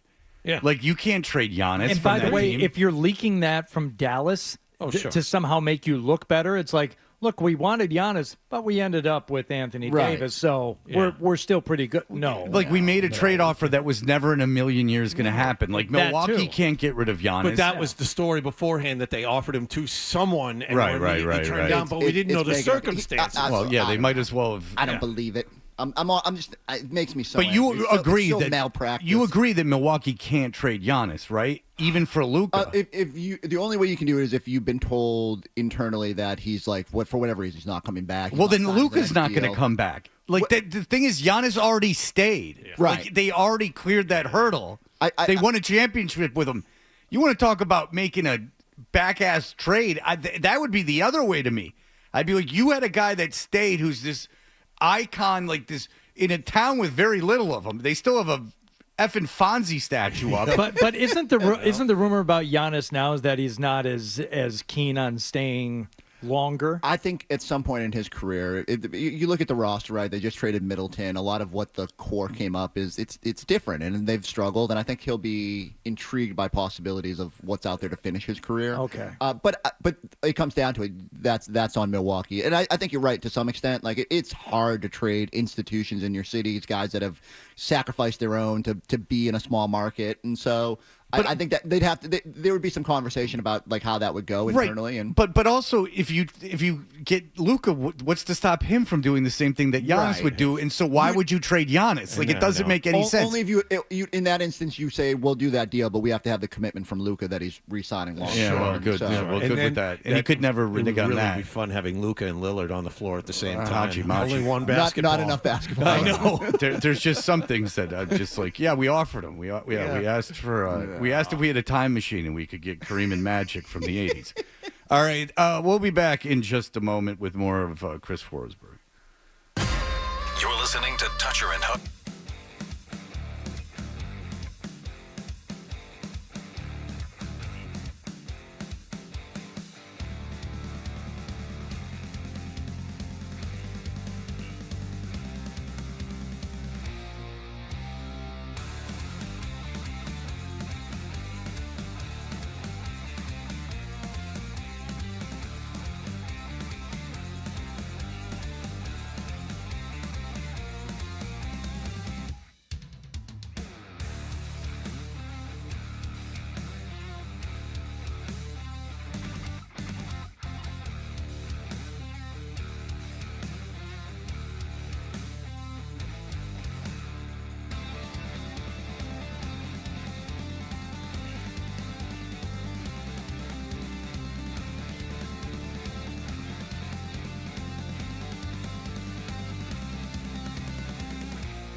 7 words. A guy in tights and a cape. And Hardy with blunt honesty. I am not known as Mr. Fun. Toucher and Hardy continues on the Sports Hub. Is 67, but you have the same taste and era of music. Quite amazing. It was funny too because I was like, "Hey, wait, do you like early '90s R&B and rap too?" And he's like, "Well, I'm more of a New Jack Swing guy."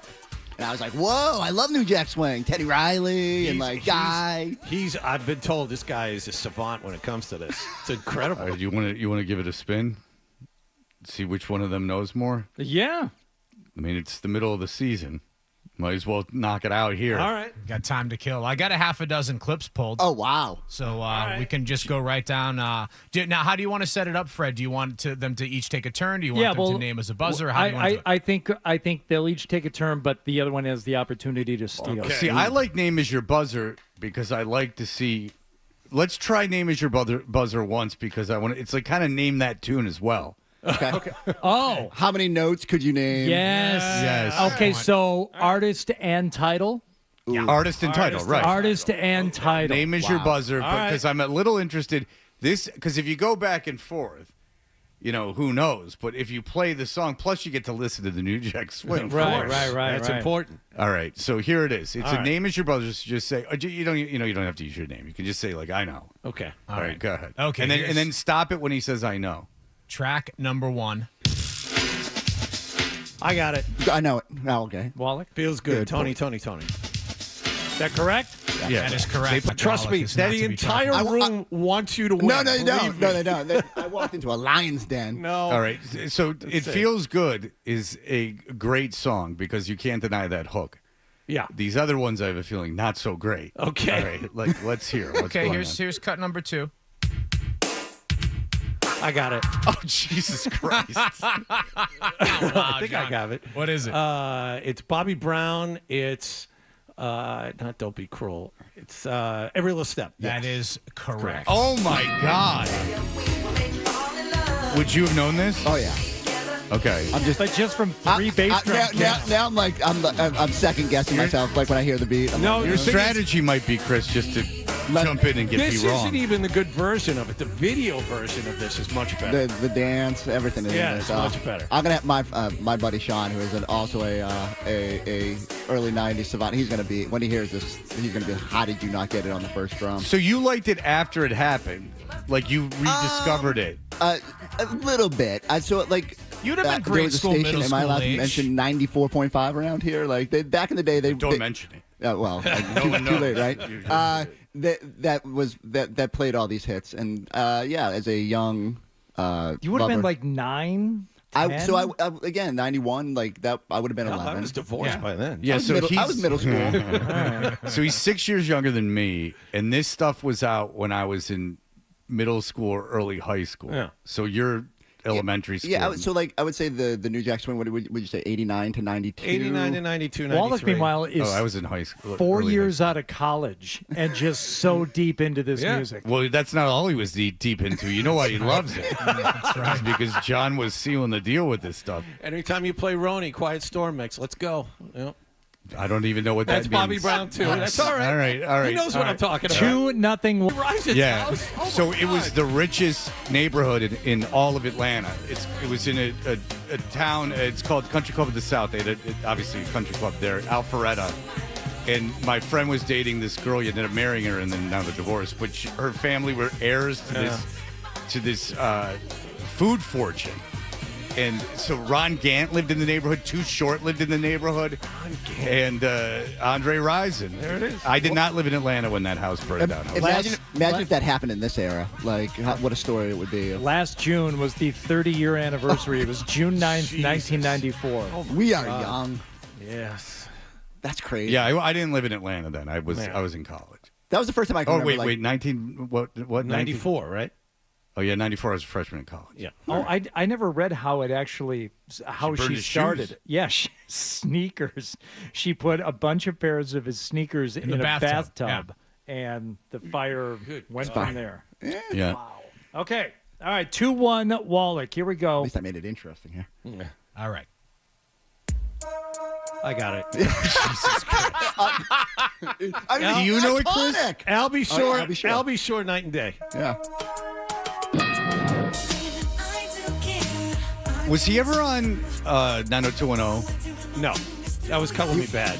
and Babyface? Babyface. Well, I mean, Flaming Lips. Everyone went through the Peach Pit. The after Peach dark. Pit was just iconic. Yeah, Luther Vandross. They all cycled. But through there. Babyface was a character for a couple episodes because he had Oh, taken yes. David under his wing. That's right. And the only reason I remember At is the carnival, and that's when he hooked up with Marisol. Not Marisol. What's her name? Kari Wurr. Yeah. And that was post-implant Kari Wurr, That's where right. she was like 90210 insane is a whole looking. different thing for me. Really? Like, see, I preferred when Tiffany Thiessen went over, so that was later. And then, Yes. And I had to. It's when I had Brenda left and they brought Yeah, in. Yeah. But that was the era where he had sex with Kari Wurr. I think Tiffany Amber Thiessen was Was might she have been there on the show. by then? I don't know. remember. We're I thought that was more so. mid-90s. Not yet. I'd have to check. I think All right, that was well, the next. Then it's very close. Yeah. All right.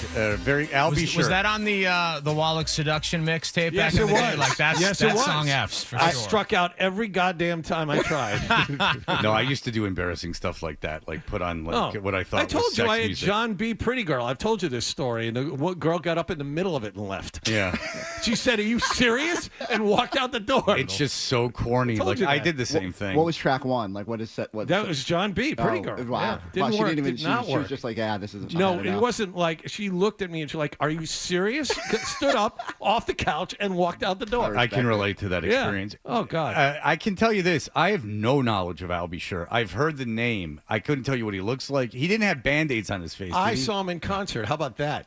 Oh, boy. Opened up for Bobby Brown in Syracuse. I bet he was good. He's got a great voice. He played like 5 songs because that's all he had.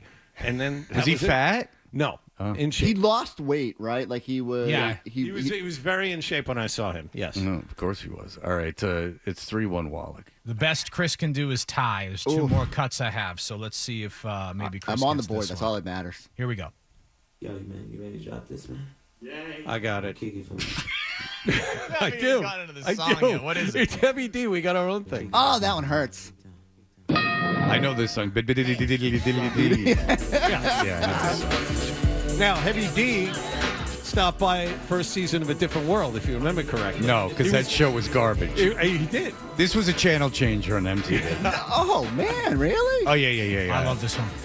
You like this song? Oh, The absolutely. overweight lovers in the house. I wasn't like as into the new Jack as these 2 Jacks were, but I definitely liked some of the stuff that was like, because this is a hip hop song, right? It Like go- when you get down No, to it, it it's a is. rap It's a song. It's a No. rap song. It's a rap song. It technically is New Jack, but You're not gonna respect. How could you like the native tongue groups and like this? This is exactly what they were rebelling against. I don't I know. was see, I just 13 put him years in old. class. I Not didn't you. know any better. Not you, Adam. No, you love this. No, this was a disappointment. If this was on, you turned the channel because you couldn't even play with I yourself. think I had the single of this actually. Heavy D's Essentials on Apple Music is fantastic. Black Well, he's Coffee. he's dead Now that we found love was a good one Unfortunately, too. yeah, now we found All love. right, that's So not a good song. Teddy Riley had a Now That We Found Love too, which was jarring. Yes. So You got to capitalize on the death. All right. This is the last one. This is for a chance for you to only lose by a 2-1 margin. I want to know the total number of notes we heard. Probably a dozen, maybe over 5 songs so far. All right, let's see if you can get this one. I got it. Oh, Jesus Christ. I got it. And what's funny is they're all the same. I got it. You want this? No, I didn't hear enough. Go. It's Miss You Much, Janet Jackson. That's right. Ultimate respect. Like literally, I think you could have put any other human being in this room, and I would have cooked. And you absolutely dominated. I would have taken me a while on the last one, but everything else, damn, I bow down to you, Wallace. Do you still listen to this stuff? Yes, I do. Why? Because I like it. I think for me, it takes me to a simpler time, like middle school, where like there was no worries in the world. It was just me listening to Heavy D alone in my room. I actually came home, ate lunch, and said, Alexa, play "Here We Go Again" by Portrait. Well, you know you're being monitored by the government. Yeah. What act would you go see right now? Like if they toured, is there someone in the? What's this? No, this is Digital The song Underground. this is the one that John just mentioned. Oh, all Here we right. go again by Same Portrait. beat. But yeah, same beat. Yes. You think they use the same beat in some of these songs? That's not allowed. No. I mean, there was a lot of credibility with the New Jack Swing community. There's an app called, I got to look it up, but it's essentially, it'll tell you every song that's sampled, Oh yeah. And Oh, that's cool. I am obsessed with it because you realize, one, I don't know how James Brown even needed to work because he didn't get paid for those until like the early until he was '90s. probably dead, right? Unfortunately, but like Funky Drummer was like this. That is on every single track from the right. 90s. Yeah. Well, I mean, Dre, it's just all Parliament. Look Like, up it's all look up the Parliament. samples on Paul's Boutique. It's like page after God. page. Yeah. There's like Yeah. 15 samples in each song. And it was the last one. They say that to make that album like 3 years later would have cost them gosh. $20 million. Right. And they just lucked into that. Ad Rock was at a party and Dust Brothers were playing it. Well, and he went, "Wow, this is cool." And then he sent the tape out to the other guys. They didn't think they were going to make another album. Esoteric. Well, we'll do this again, but you have to be on like a 5-second delay. You're locked out for the first handicapped, 5, and then maybe that. Well, he already is. I mean, John has his own issues. How the hell don't you know? I'll be sure. Come on, you're going to make me drive over there. Is what Esoteric has to say. I know who I'll be sure is. I didn't like his music. Did you watch any of the Diddy documentary thing? No. Okay, he's in that a lot, talking about Kim Porter. Kim Porter? So who was married to, or was with Diddy, but he was married to Kim Porter, who was like a model or something, and one of the many mysterious deaths from Diddy's early inner circle. Mm-hmm. Died of pneumonia.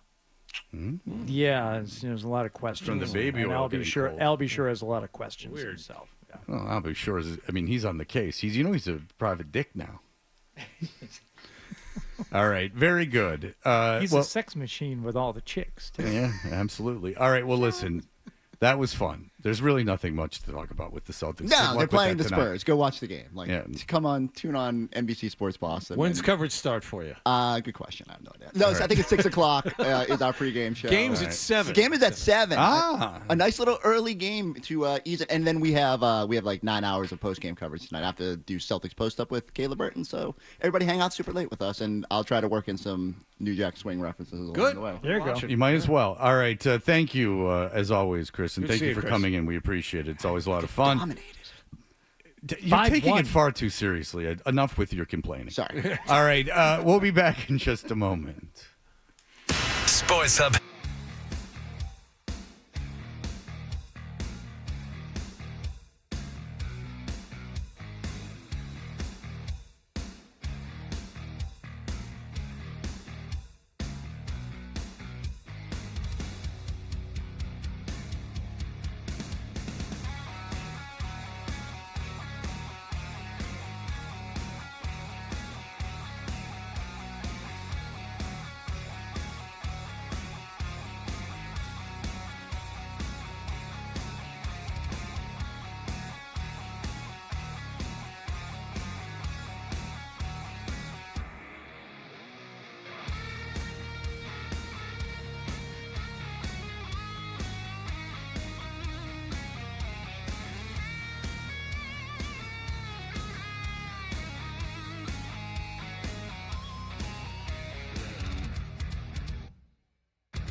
I don't like when you go to the doctor and you go, can you give me this medicine?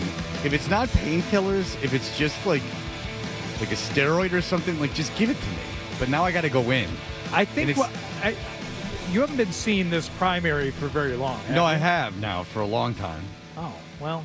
But I just like, why would I want this like mild steroid? Like, what am I going to do with it? Like, what am I going to sell it? Just give it to me. Yeah. Now I got to go in, and I'm in the last minute, so I'm going to be sitting there for 10 hours. It's just somebody with your temper. They're probably reluctant to give you any type of steroid. You're thinking it's like an Elaine situation? Where there's a note on in every doctor I go to. I have shaved my eyebrows. You have to steal your chart, like Uncle Leo. Yeah, a couple of things here before we'll have Billy Jaffe on at 9:00, and we can talk about Brad Marchand and his comments about getting traded. I listen to a lot of books. Listen to them, and I'll listen to anything. I really put no thought into what it is. It just whatever the suggestion is. Generally, I'll listen to it because I'm half paying attention. It's not like reading a book. It's not that kind of exercise. So you would probably do this too, but the situation has got a book. I would never read it. Yeah, but like I'll listen to it. If you had to tell me who was the biggest star of the Jersey Shore, who would it be? Situation, right? No. Jay Wow. Snooki. Thank you, Adam. It was Snooki. She was lampooned by South Park. I mean, Snooki's the biggest star. You would think after the situation, going to jail and like his recovery, that he'd be somewhat likable. Not likable at all. A very unlikable man. Hasn't found a lot of humility? No, he's very proud of himself, like in how much he accomplished. You're like, you didn't accomplish anything. You were on a show to make fun of you. and now you're like, you've made like a little bit of money, but let's be honest. Someone says, based on, Wallach saying that he had a very sexy playlist. Someone says, what do you think is on Belichick's sexy playlist? He goes, do you think he puts on his generation's music? I would assume it's something like this. I'm going to get the needle. We got a half an hour. I got a bottle of lube and a needle. We'll need both. I'll wear the rings. Yes, I'll wear the rings. Yes, your father's a big fan. I'll sign the picture. And he says, or does he put on Kids Bop so Jordan feels more comfortable? I'm a Yankee Doodle dandy. It's the only thing that could get my noodle going in the right direction. But yes, Brad Marchand, he is in this Four Nations thing that starts tonight. Can you name the Four Nations? Yes, Sweden, Finland, Canada, and United States. Very good. But it is interesting because I do like hockey, but I've seen like these rosters, like the Finnish and Swedish rosters, and I'm like, whoa. I like know one guy. Did you see the Swedish roster that is going to play Canada tonight and where Elias Lindholm has been slotted? No. He's the fourth line center.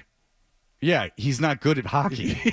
So He's it's a fourth line center. The $54 million man is barely able to see the ice for Team Sweden. And I'm looking at that roster, too, and I'm like, these guys aren't world beaters that he's behind. No, it's a fireable offense. Like they're very, very fortunate that the cap's going up next year in the upcoming years because they would be completely strapped. Marchand is the third line wing on Team Canada, but you understand that Team Canada's loaded up front, and that kind of gets into the Marchand thing because Marchand's always wanted to play an Olympic team. It's strange he hasn't, but I guess they canceled the Winter Olympics or something. But he's not on the power play for that team, and he's a third line winger.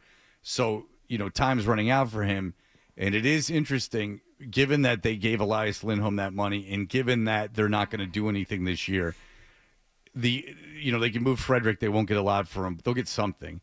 There's a couple other guys with expiring contracts that they can move, which they should. If they don't, that's a fireable offense. But Marchand's the only thing that they can conceivably get a real decent return for. Right. Fluto doesn't seem to think it's mind-blowing. But I could see Brad Marchand being the difference between winning a cup and not winning a cup. Like being a difference in a series. Like being a guy in a game 7 or in a tight game that scores the final goal or scores a shorthanded goal. Like, I could see being instigating. Like I could see him being a difference maker. Well, we've seen him, unfortunately, on the other side of that when he has an off game that like cost you the game 7 against St. Louis. Exactly, but he won't be in that position for like a good team now, right? Like Brad would be in a second line probably situation, and he wouldn't be. No, he screwed up in the St. Louis series, but as if you look at his and I'm not saying that to crap on Brad Marchand. I'm further illustrating your point that he's a difference maker. Yeah. But I think if you look at the totality of his career and the way he plays, that he's someone who could be very effective for a good team that's maybe missing a little bit of grit and attitude. I think it's crazy to talk about him being traded. He himself doesn't sound that concerned. I'm not worried about trade rumors, that's just fans, I think, having fun with it all. Okay, but it's got to start from somewhere, so where does it start? Obviously, when things aren't going well with your group or going the way that I think it was expected to go, that's what happens, right? These conversations start to come up more and more in the media, and articles come out, and you can't worry about things you can't control and that you don't have a part in. But yeah, I could see, with the way that on paper it looks at this time of year, that's what people do. They start looking at potential outcomes and stuff like that. I get it. Yeah. Well, I mean, that's the right way to look at it. It's not ridiculous. It's not a ridiculous notion. But it isn't coming from anywhere. They're going to treat him. They're not going to trade Marchand. I think they're going to treat him like they treated Bergeron. That's fine with me. They're going to sign him until he doesn't want to play anymore, and then they'll beg him to come back for one more year. That's from the What Chaos podcast with DJ Bean and who's he do it with? All I know is Blackburn. I don't think they'll be on Felger and Maz again. Pete Blackburn. That did not go well. No. When they were on Felger and Maz, it went so poorly that it's actually very entertaining, and no one came off bad. It's just the mixing of styles. Was oil and Pete water. and DJ with Felger and Maz, right? That different styles. More like Felger. Like Felger didn't like the chicanery. They were pushing the chicanery, so I think they all came off well. It's not often that a podcast or anything like that you see at this point, because we're so jaded and sick of them, makes you laugh out loud. But when they had Marchand on when he first got the captaincy, and they had the chart up, and their first question was, why do Bruins captains keep shrinking? And they had Chara, Bergeron, and like a height chart down to Marchand. That's funny. Marchand lost it. I mean, that's funny. That's good. All right. Well, listen, Billy Jaffe is going to go all in on this Marchand thing. Good. He'll have a very strong opinion on it. Good. Line up the calls. And by the way, thank you. Now you just have my head rolling with ideas of what Bill Belichick is going to play for amorous music in the bedroom. Hey, what do you think? You feeling a little amorous tonight? It's Wednesday at 4:00. Dinner's over.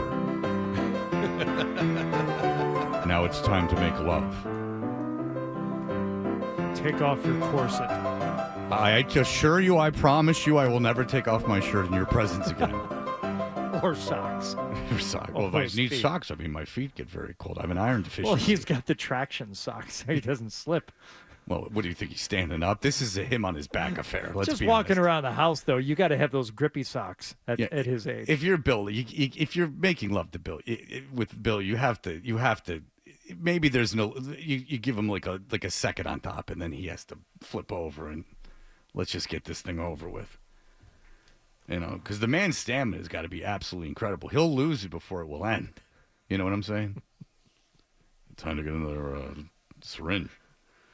All right, so we'll be back in just a moment with Billy Jaffe. Toucher and Hardy, 98.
Contact Hardy. Kinda looks like a poodle. It's an effing poodle, dumbass. The Sports Hub. How would you feel if you were traded? How would I obviously, it would be very weird. I would think I would feel very weird, probably a little lost. But I don't know. I haven't really thought about it before. And I don't really think about it because it's not something that I really see happening.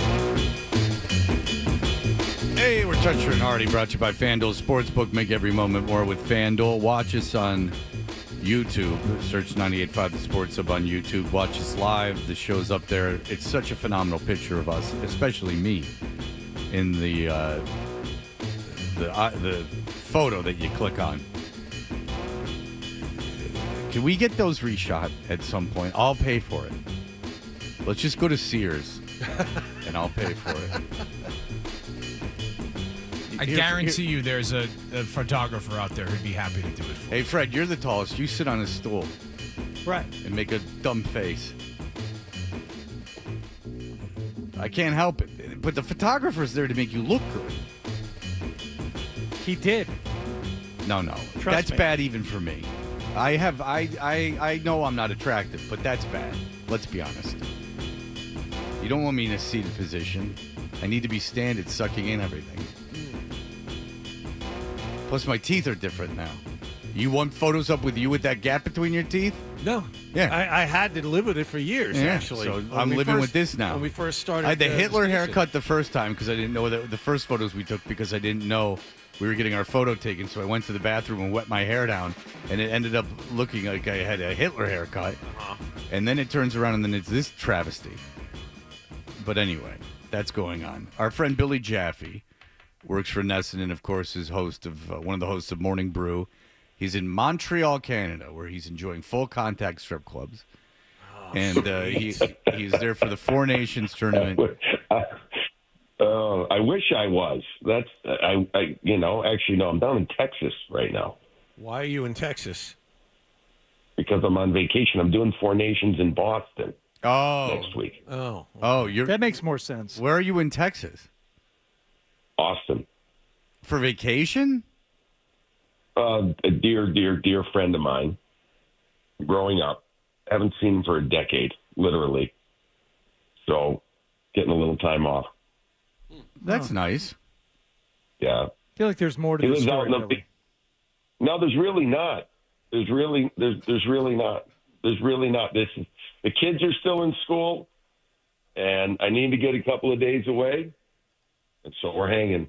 When you were younger and you were playing hockey and you guys went to Montreal, was that the most fun place to go for you? It was right up there, if not up there. Yes. I went there once. We were playing in the tournament, even as a 16-year-old. And let's just say in those days, I think the age of drinking in Canada was 18. And, we just had a buddy of mine and I, a teammate of mine and I, our parents were staying in a hotel where we were at, too. We went out for the night and pretending like we were, I guess, 18-year-olds. We had so much fun. It's just great. It really is a phenomenal, fun city. So I have a similar situation coming up here. We're going to a place next week where the drinking age is 18, and my daughter is now 18. Wondering, how that's going to go down. Plus, you can gamble at age 18 there. So I'm more than willing to take her under my wing and teach her the finer points of, blackjack, baccarat, of course. We wear our finest attire, video poker, all the things that she needs to learn. But she's an adult where you're going. Yeah. So, but the drinking thing, I'm like, I wonder if she is going to take advantage of that. I mean, I have no problem if she wants to, but that's going to be it's going to be an odd situation. She'll learn the fine art of hiding her drinking and trying to appear sober in front of you, which is a gateway into. Have Uncle Freddie give her a call. Yeah, that's the worst. Oh no, that's the worst. I remember when I was a kid and I went to Jamaica with my friend and his brother and his friend. There were no parents. I don't know why my parents let me go. We stayed at a dump Holiday Inn.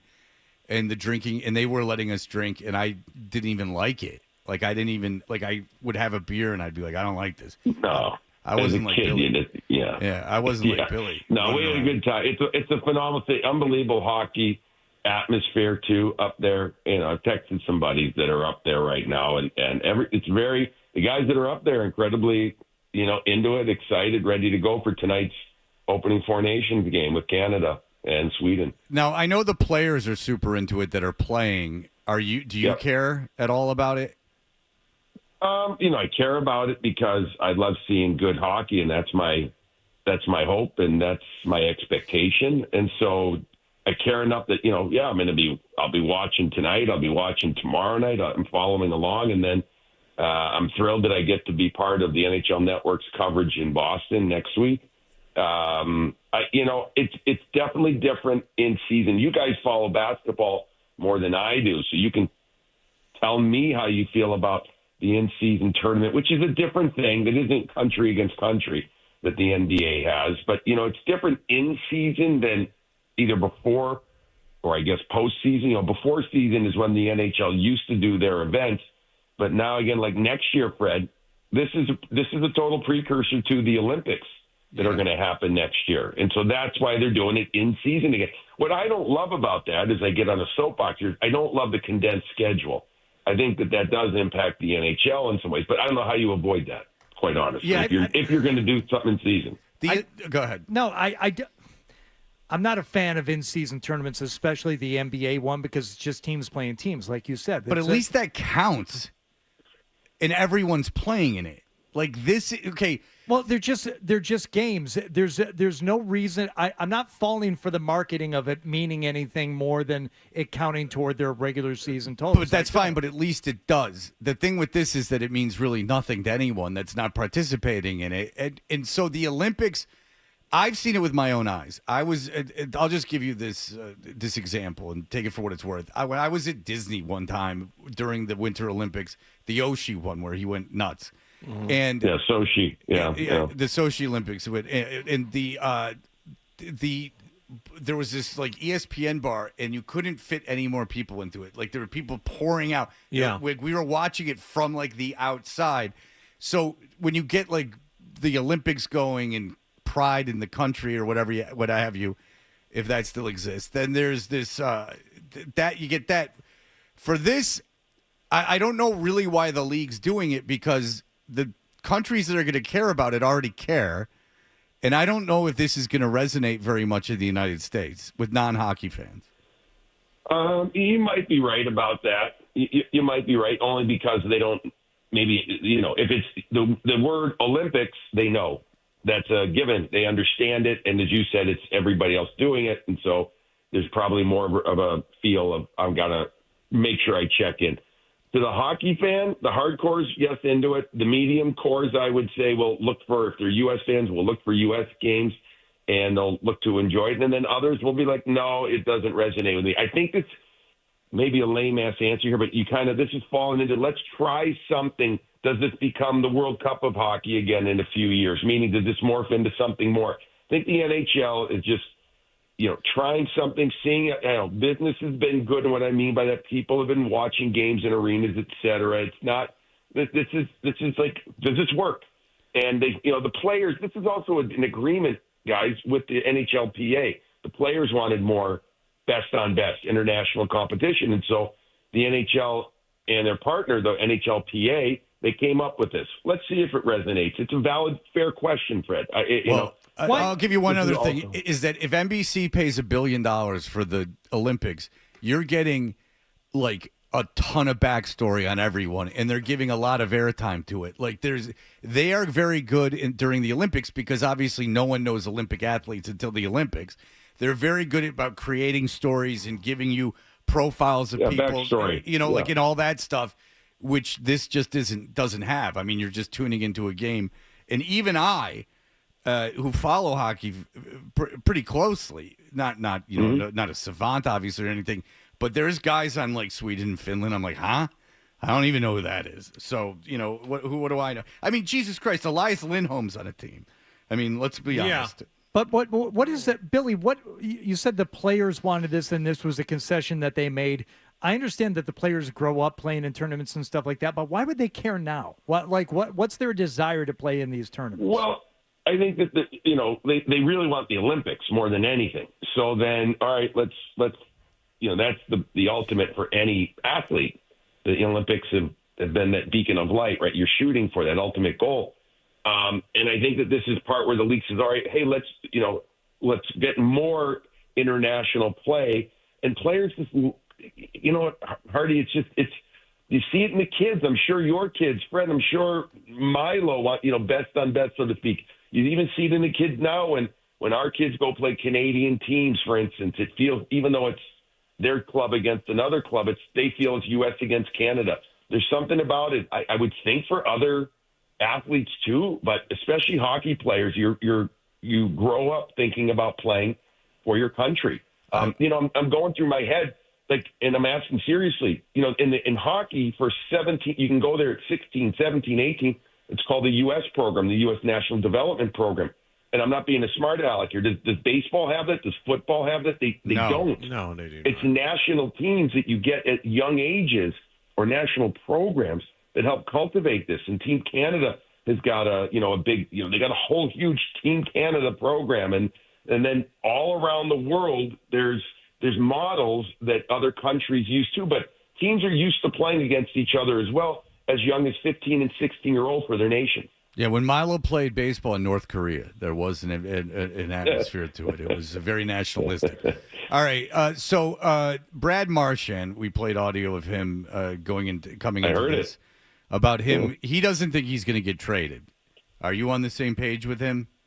Well, I said it for you. I think it was last week, maybe the week before. I don't want it to happen. I don't see it happening. But if somebody's calling, the phone is always going to be answered. I mean, right?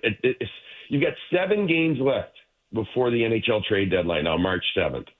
And only one of those games is what I would call a head-to-head, meaning against the team right around you. That's a Bruins-Islander game. So the Bruins aren't going to get much help. And if the Bruins don't come out and play well and somebody's calling and saying, hey, I've got an offer, I would like to, are you open to an offer on this player? You're going to listen. I don't think it happens, Fred. Again, I don't want it to happen. I'd like to see him get some help. And what I mean by help is I don't mean overpaying for anything right now. I'm talking moving, towards next year.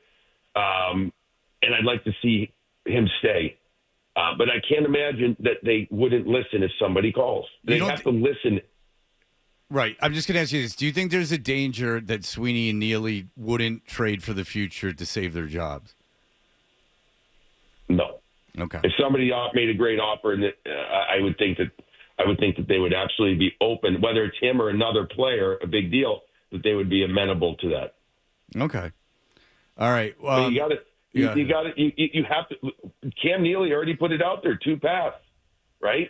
2 options, and so and the future, the future can come quickly. I'll use this, and I don't know if we're short on time, but again, the Washington Capitals last year were almost in this exact same position as the Bruins, and they retooled completely over the summer, and now look where they're at. Does that mean it's going to happen to the Bruins? No, but that can happen quickly. But you may have to make a deal or two, and but it has to be right, and that's such an obvious comment. I know you guys get it. It can't just be throwing something out there. It's got to be something pretty damn big. Right. Well, and also you got to get rid of some of these expiring contracts. You have to get something. Right. Well, Yeah. All right. Billy, well, look, enjoy Austin. I hear it's ruined now. So enjoy that. When did your friend move there? A couple of years ago. Yeah, so he's part of the couple of years. All right. Way away. So we're going to head there. And then, anyways, hugely long travel day yesterday. It was awful. Could have flown to Europe and back, basically. Yeah, you sound tired. I appreciate you calling in with the time difference and everything. We appreciate your time. Go have fun. All good, buddy. All right, we'll see you. All right, take it easy.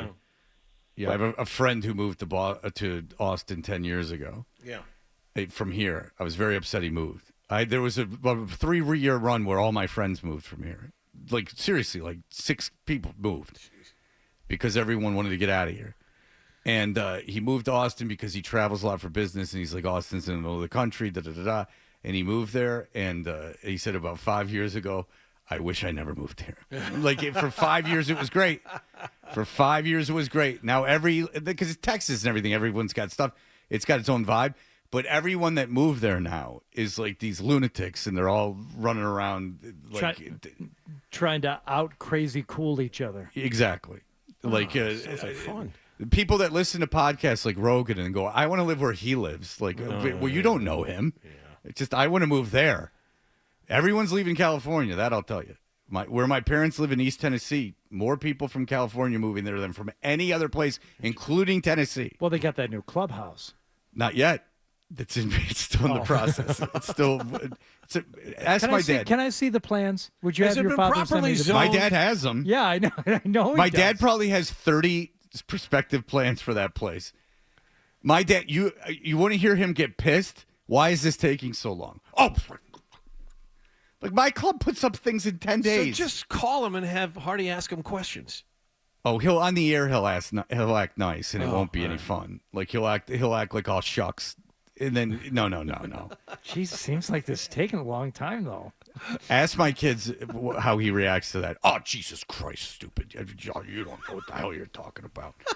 It's insurance. You got to insurance. Like I'm like in 2 days. Burned down. Like what insurance? Like build it up again. Well, they don't. Stop it. It's East Tennessee. Give them someone $50. Put up the effing clubhouse. Are all the Californians ruining the neighborhood though?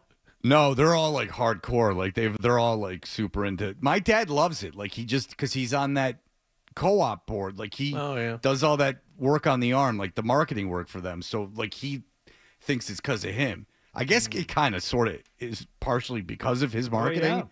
But like it was my dad's really, really good at this particular thing. He's like one of the best, really, like in probably in the country was. And his idea was he pitched the idea of like we have to start marketing to California, and everyone's like stupid. No one's going to move to California, and he gives them 5,000 numbers because that's the only way he can relate to people. And then they went, oh, fine, we'll do it. And then the next thing you know, like they got, 5,000 people moving from California. I will give my father that. He's not listening, but my mother is. I guarantee it. And she'll relay that information to him. No, she'll forget it immediately because she turns 83 on Friday. All right, we will be back in just a moment with a lot of fun. Stay tuned for more Toucher and Hardy on the Sports Hub. If you need a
so you can hear more of Toucher and Hardy That's what I want on my tombstone. on the Sports Hub.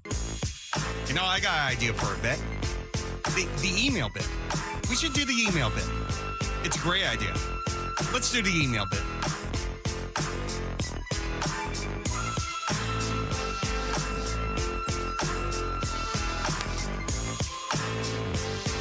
Hey, we are Toucher and Hardy. You can email us. Just go to 985thesportshub.com and find out how to do that.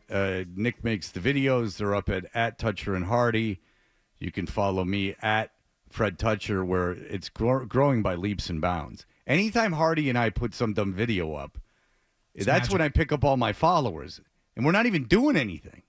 Don't need to. Just need to show up. I don't understand social media. So the idea is if you just make you can put something like funny from the show up and no one cares.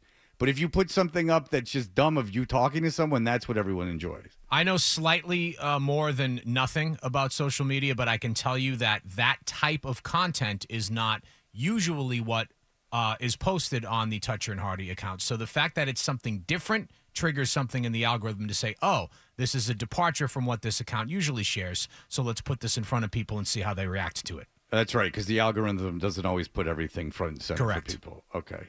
Because the boom guys have to be up there. Oh, 12, I meant to ask you about this before, but we got an email about it. Yes, Hardy. Maybe you could find it. Anthony said, please, for the love of God, have Adam track down, and I think we played it before, the Christmas song the family made. It's hilariously bad. Yeah, my kids. My kids both did that with me. They're like, "Oh, if you think this is bad, you got to hear the Christmas song." Why don't you play them doing the dead guy one? Oh, we're so sorry to hear about your brother that passed away. He gets 5 big booms. Yeah, boom, boom, boom, boom, boom, boom, boom. Why did that stop? Oh, we're so sorry to hear about your brother that passed away. He gets 5 big booms. Boom, boom, boom, boom, boom. Yeah, that'd be bad. All right, so It's exploitive. I will not make fun of those kids. That's the parents' issue. There's things that people write about those kids. I can't believe the parents are still indulging in this nonsense. So those kids, what, you don't think they're reading it? We stopped them from reading it. Oh, do you? Do you? Yeah, I'm sure you can. I'm sure you can prevent them from getting on their phone. Yeah, exactly. Yeah. That's good luck. It's irresponsible. This is a big experiment going on right now with this social media. You know, we're the guinea pigs. We're the testing for this. We're the trial group. We'll see where all this goes. It's all part of the decline, Freddie T. It's all part of the decline. Well, they say that about every generation says this is a part of the decline. That's been going on since radio first was invented, since the printing press. People thought they didn't want people to be literate. But this is interesting because everyone now feels the need to be heard. And that's a little concerning. And there's no legwork that you have to do to be heard. You just spout whatever you want. And then you go to Costco and do unfunny things, and everyone gets excited. This is something you'll like. Hardy the Bully, John.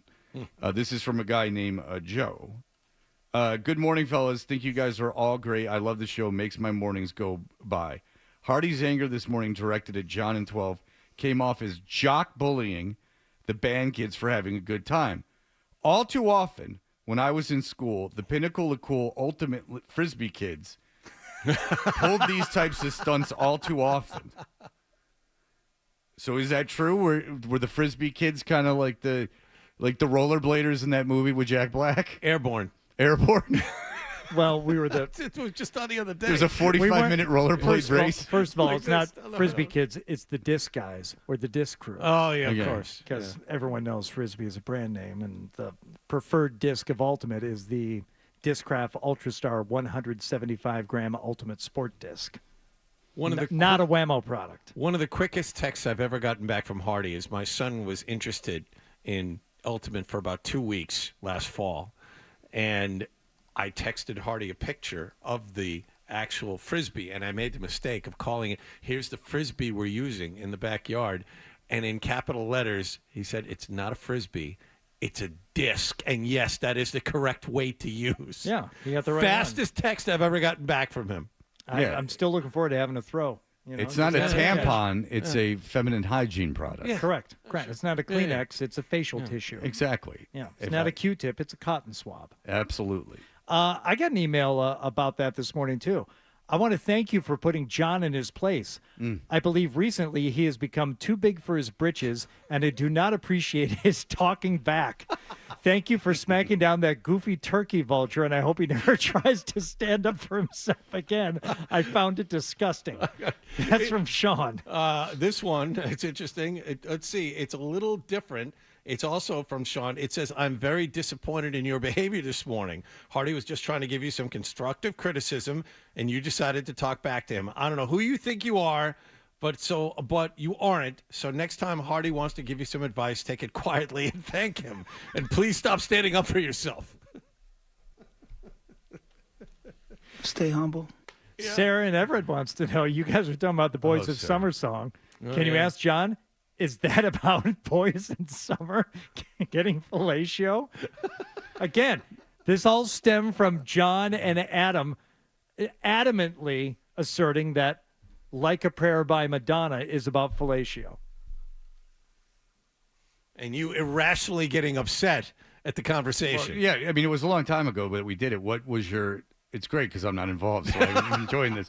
What was your take on them? John and his idiot friend, his equally idiotic friend, came up with this theory on their own, pretty much based on the lyric, I'm down on my knees. So they're like, oh, that's what the song is about. And then Adam 12 was like, absolutely, I never thought of that before. I'm You down guys on my are knees. so... I want to take you there. That's the important part that you keep leaving out to bolster your own. Okay, how about BS. every other lyric in the song? Life is a mystery. Everyone must stand alone. That's the So beginning. now, Yeah, it is. That's the beginning. Good for you. I hear you call my name and it feels like home. So because there's one line that says knees that makes I hear you call my name. in your brain the entire song becomes about that one thing. I hear you call my name could that have one nothing to thing do with sex that at all. one person can do while they're on their knees. hear you call it my name. certainly, John, wouldn't be about praying, which one also does on their knees. You're telling no, me- no, no. You're It's tell- so stupid. You're telling me I hear you How call can my you name be has this no dumb? sexual connotation at all.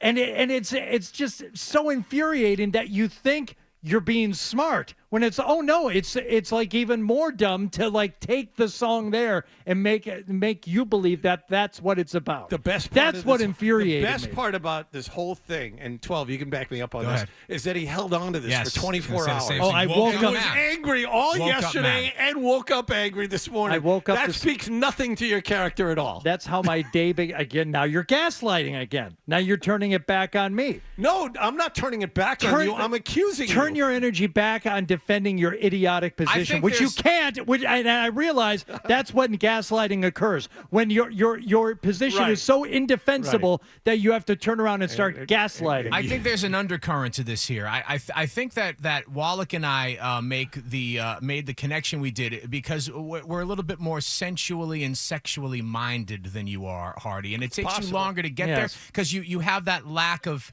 sensuality and sexuality. Hence the frustration of waking up angry this morning. I think you need to embrace your sensual side, and it'll help you dissipate some of this anger and frustration. Yeah, that you have. with the both of you, I look at the two of you, and the first thing I think is sex.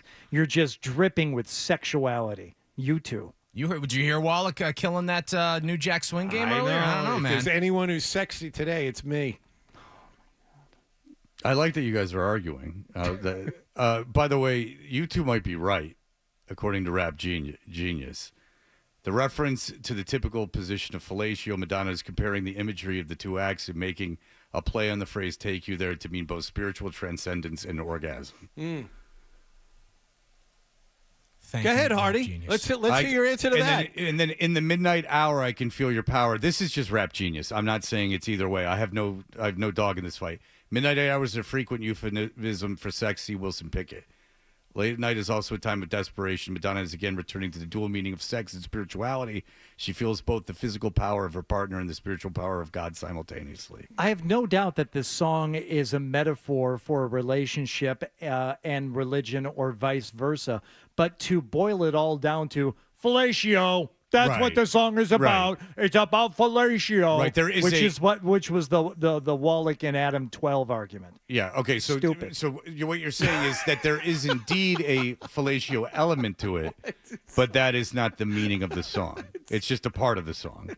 You would stand with that, right? I'm sorry, I'm reading another idiotic email here. What? Would you agree that the fellatio part is a small part of the song, but it is indeed in the song? No, it's not. Of course not. It can't be. Wallach and 12 are wrong. It can't be any part of it. Well, I'm right and they're wrong. Borderline is about the Holocaust, so I mean, we all know that. I bet TT Boy would back our argument. TT Boy's too sad. I can't watch those anymore. I hit Is a it bumming point. you out now? It really bums There's me out. a couple that I started watching and had to tap out because it was too depressing. Yeah, I'm not joking. It's like super depressing. Like, what a horrible life. What a horrible life to be in pornography for anyone involved in it. It's just like it just turns out so sad. I guess if you get out of it. TT Boy out. Well, TT Boy's a psychopath, so that's part of the reason So he's let's so see happy. what you got, homeboy. Yeah, that's what he does. He talks often about beating people to oblivion, and then What? he's a very violent man. Wow. Which comes through, apparently, according to him, in his performances. Like a Virgin is about having a dry January, virgin pina coladas and virgin daiquiris. They talk about it. I feel your heartbeat next to mine, yeah, because now we can hug because you're not drunk and you're not arguing with me. C12. That's how you two This is think. the flailing of a desperate man. Mike is chiming in. Mike, go ahead. Yeah, Fred kind of took my thunder on the Madonna interview, what she said it was about. But I think that Hardy's really upset because Madonna's just too voluptuous and exotic that he doesn't even want her mentioned on the show because she's not that girl next door kind of humble-looking girl. She's got curves. That's true. And ironically, she grew up pretty much next door to where Fred and I grew up. She's from very close by, Rochester Hills. Wait, you guys are from Detroit area? No way. I never knew that. You didn't? Oh, okay. Yeah, we are. We are. We are Wait, from well, that I'm area. from Boston, so we're this thing called sarcastic, Fred. Huh? I don't know. Don't give it. Why the big words? Stop it. Stop it. I don't know. Whatever he said. All right. Well, look, that was fun. I like you guys arguing, and I can sit back and enjoy it. It seems that it got people's their feathers up. It's a good thing that we have classic MTV for some reason playing in the conference room at all times, so we can. Who decided that was the default channel? I don't know. And who decided to play that one? What's the band that's always playing with Edie Sedgwick? I nailed it, and now I forgot. And remember, the first time it was on, I got it, and now I can't remember the band's name. It's Dramarama. Okay, there you go. Yeah. So there's a band apparently. Yeah, there's apparently a band that was called Dramarama. And this is like, I was watching MTV all the time. I will contend they never played that video. Like I watched it 2-3 hours a day. I watched MTV. They never played that video. And it's in heavy rotation. I've never heard this song in my entire life. And for some reason, Edie Sedgwick's in the video. And I just had read this book about Edie Sedgwick, which I got in my head. It was all very strange. You know why they played? Probably because I read that book. There you go. TV is listening to you? I mean, the world sort of does revolve around me. I'm an only child. All right, we'll be back. And when we return, we will have for you the stack, and then we will bid you adieu to the show.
Hey, we're Toucher and Hardy. We're brought to you by FanDuel Sportsbook. Make every moment more with FanDuel. And we end the show with the wonderful segment called The Stack. And if you want to sponsor it,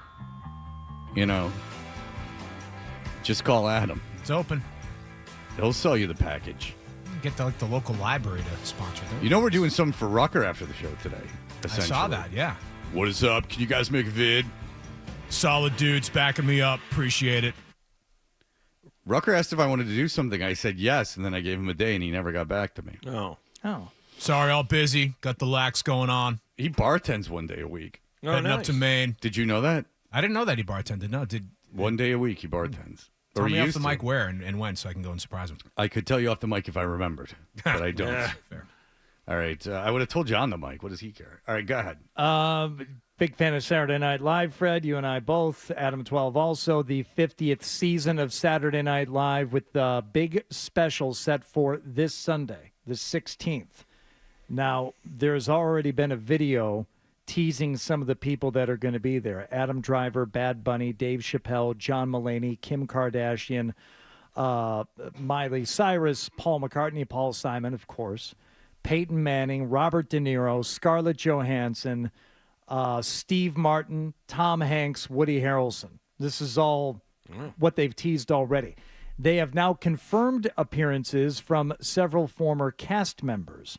Now, I didn't mention Martin Short in there, but Martin Short was a cast member. He was listed along with the A-listers. Also appearing, confirmed, Adam Sandler, Amy Poehler, Andy Samberg, Chevy Chase, Chris Rock, Eddie Murphy, Fred Armisen, Garrett Morris. Garrett Morris. They have all alive? They have all the living original people, and Garrett Yeah. Morris is the oldest. He was the oldest on the original cast. He's by still a lot. alive?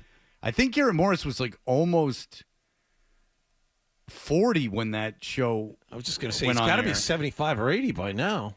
Yeah, I would imagine he's in his 80s. There's no question, because Garrett Morris was a classically trained actor and wasn't a comedian. He was like in Broadway stuff. 88 years Oh, old. my God. Yeah, so he was 38 when he got Saturday Night Live. So, and isn't it odd that he like outlived, half the original cast? You'll be very pleased to know that Jimmy Fallon will be there. He's hosting it. He's hosting something. One of the things they're doing, he's hosting. Good God. Well, Lorne Michaels produces the Tonight Show. Yeah. I don't care. Molly Shannon, Maya Rudolph, Pete Davidson, Seth Meyers, Tina Fey, Tracy Morgan. I do think it's okay. Bill Hader's not on it, and so that's like the only cast member that people. There's basically everyone's coming back, but I just think it's funny that Pete Davidson is like one of the featured people in 50 years of Saturday Night Live. He does not rank in terms of who became a star in the top 50 of people that were on that show. I mean, he became. I like Pete Davidson, and he became like kind of infamous and dated famous women, but like in terms of like being a huge star, I mean Eddie Murphy, Will Ferrell, Adam Sandler. I mean there's Chevy Chase. I mean there's a go down from Martin Short, for Christ's sakes. Fred Armisen's a bigger star. I mean there's a million guys. I was just watching Turd Ferguson and Jeopardy last night. That's great. Friday night, they're going to do the separate showcase of focusing on the musical acts. And this is taking place at Radio City Music Hall. It's going to be streamed on Peacock. Dave Grohl, Lady Gaga, Jack White, and they're re-airing its very first episode from October of 1975. That'll be on Saturday night. I watched that with my daughter because we saw the Saturday Night Live movie. Yeah. There's a cast member that's this old guy, and he's in the cast, and he's never seen again. It's very odd, and he's not in the movie either that they did about it. Who was? What's the name? I don't know. I can't remember. It's guys whose name I've never heard before, and he plays a judge in one of the sketches. What's hysterical about that episode is the Jim Henson's Muppets part, which is very, very funny.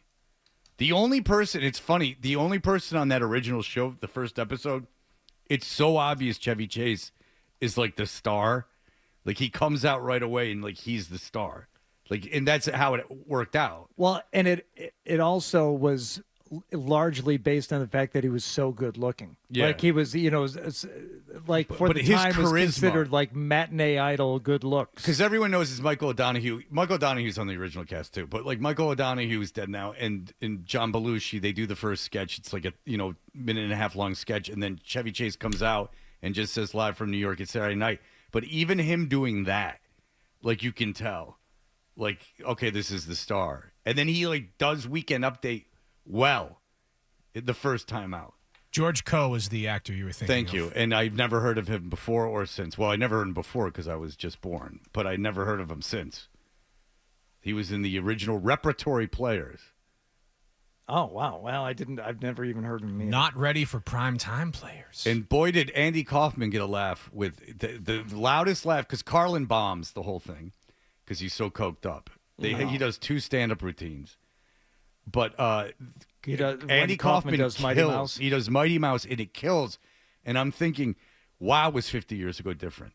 Imagine if the Boom Guys came out there. That place would have rioted. We bring the boom. That's what we do. We bring the boom. We bring the boom to you. They're I've going to been be a accused Radio of- City Music Hall on Friday night. They're part of the musical. So. I wouldn't be surprised. I get a lot of play. Every time you bring up Saturday Night Live and I go off on these nerdy kicks, a lot of people complain. They think I'm too into it. Here's something a little more recent. Kendrick Lamar's jeans, which some people were questioning. They were kind of like, they're flares. They're not bell-bottom, they're flares. You too can own them. $1,300. You know what's real? Is if up until yesterday you went to Yeezy.com, Kanye West merch site. Yeah. There was one item for sale, and it was a white shirt with a black swastika on it. And that was it. And I don't know if this is some punk rock kind of thing, like where it's not. or what the deal is, or if it's like some wild artistic statement. No, it's not. Well, whatever the reason is, if you went to Yeezy.com, it's not a lie. So there's a bunch of people that order shoes that don't know if they're getting. I believe he advertised it on during the Super Bowl too, didn't he? And then he got Yes. dropped immediately after by his whatever representation he's. You can't even be mad at the guy. I mean, he's a complete lunatic. I mean, he's like a lunatic. You're watching. He's being enabled to be a lunatic. It's really quite sad. I mean, I don't know how you can be mad at the guy. He's not in control of his faculties. There's no difference between him and a guy yelling on the street. Yeah. Except that he has all that money. Yeah. And he's being enabled. Like if he only had $100,000 before he went crazy, and that's like a bit of money, right? Yeah. He'd be on the street yelling at you right now. He'd be on the street. Look at Delonte West. Delonte West has been on the street. I think they're very similar. All right. But Delonte West, I don't think ever put a swastika up as the only thing for sale in his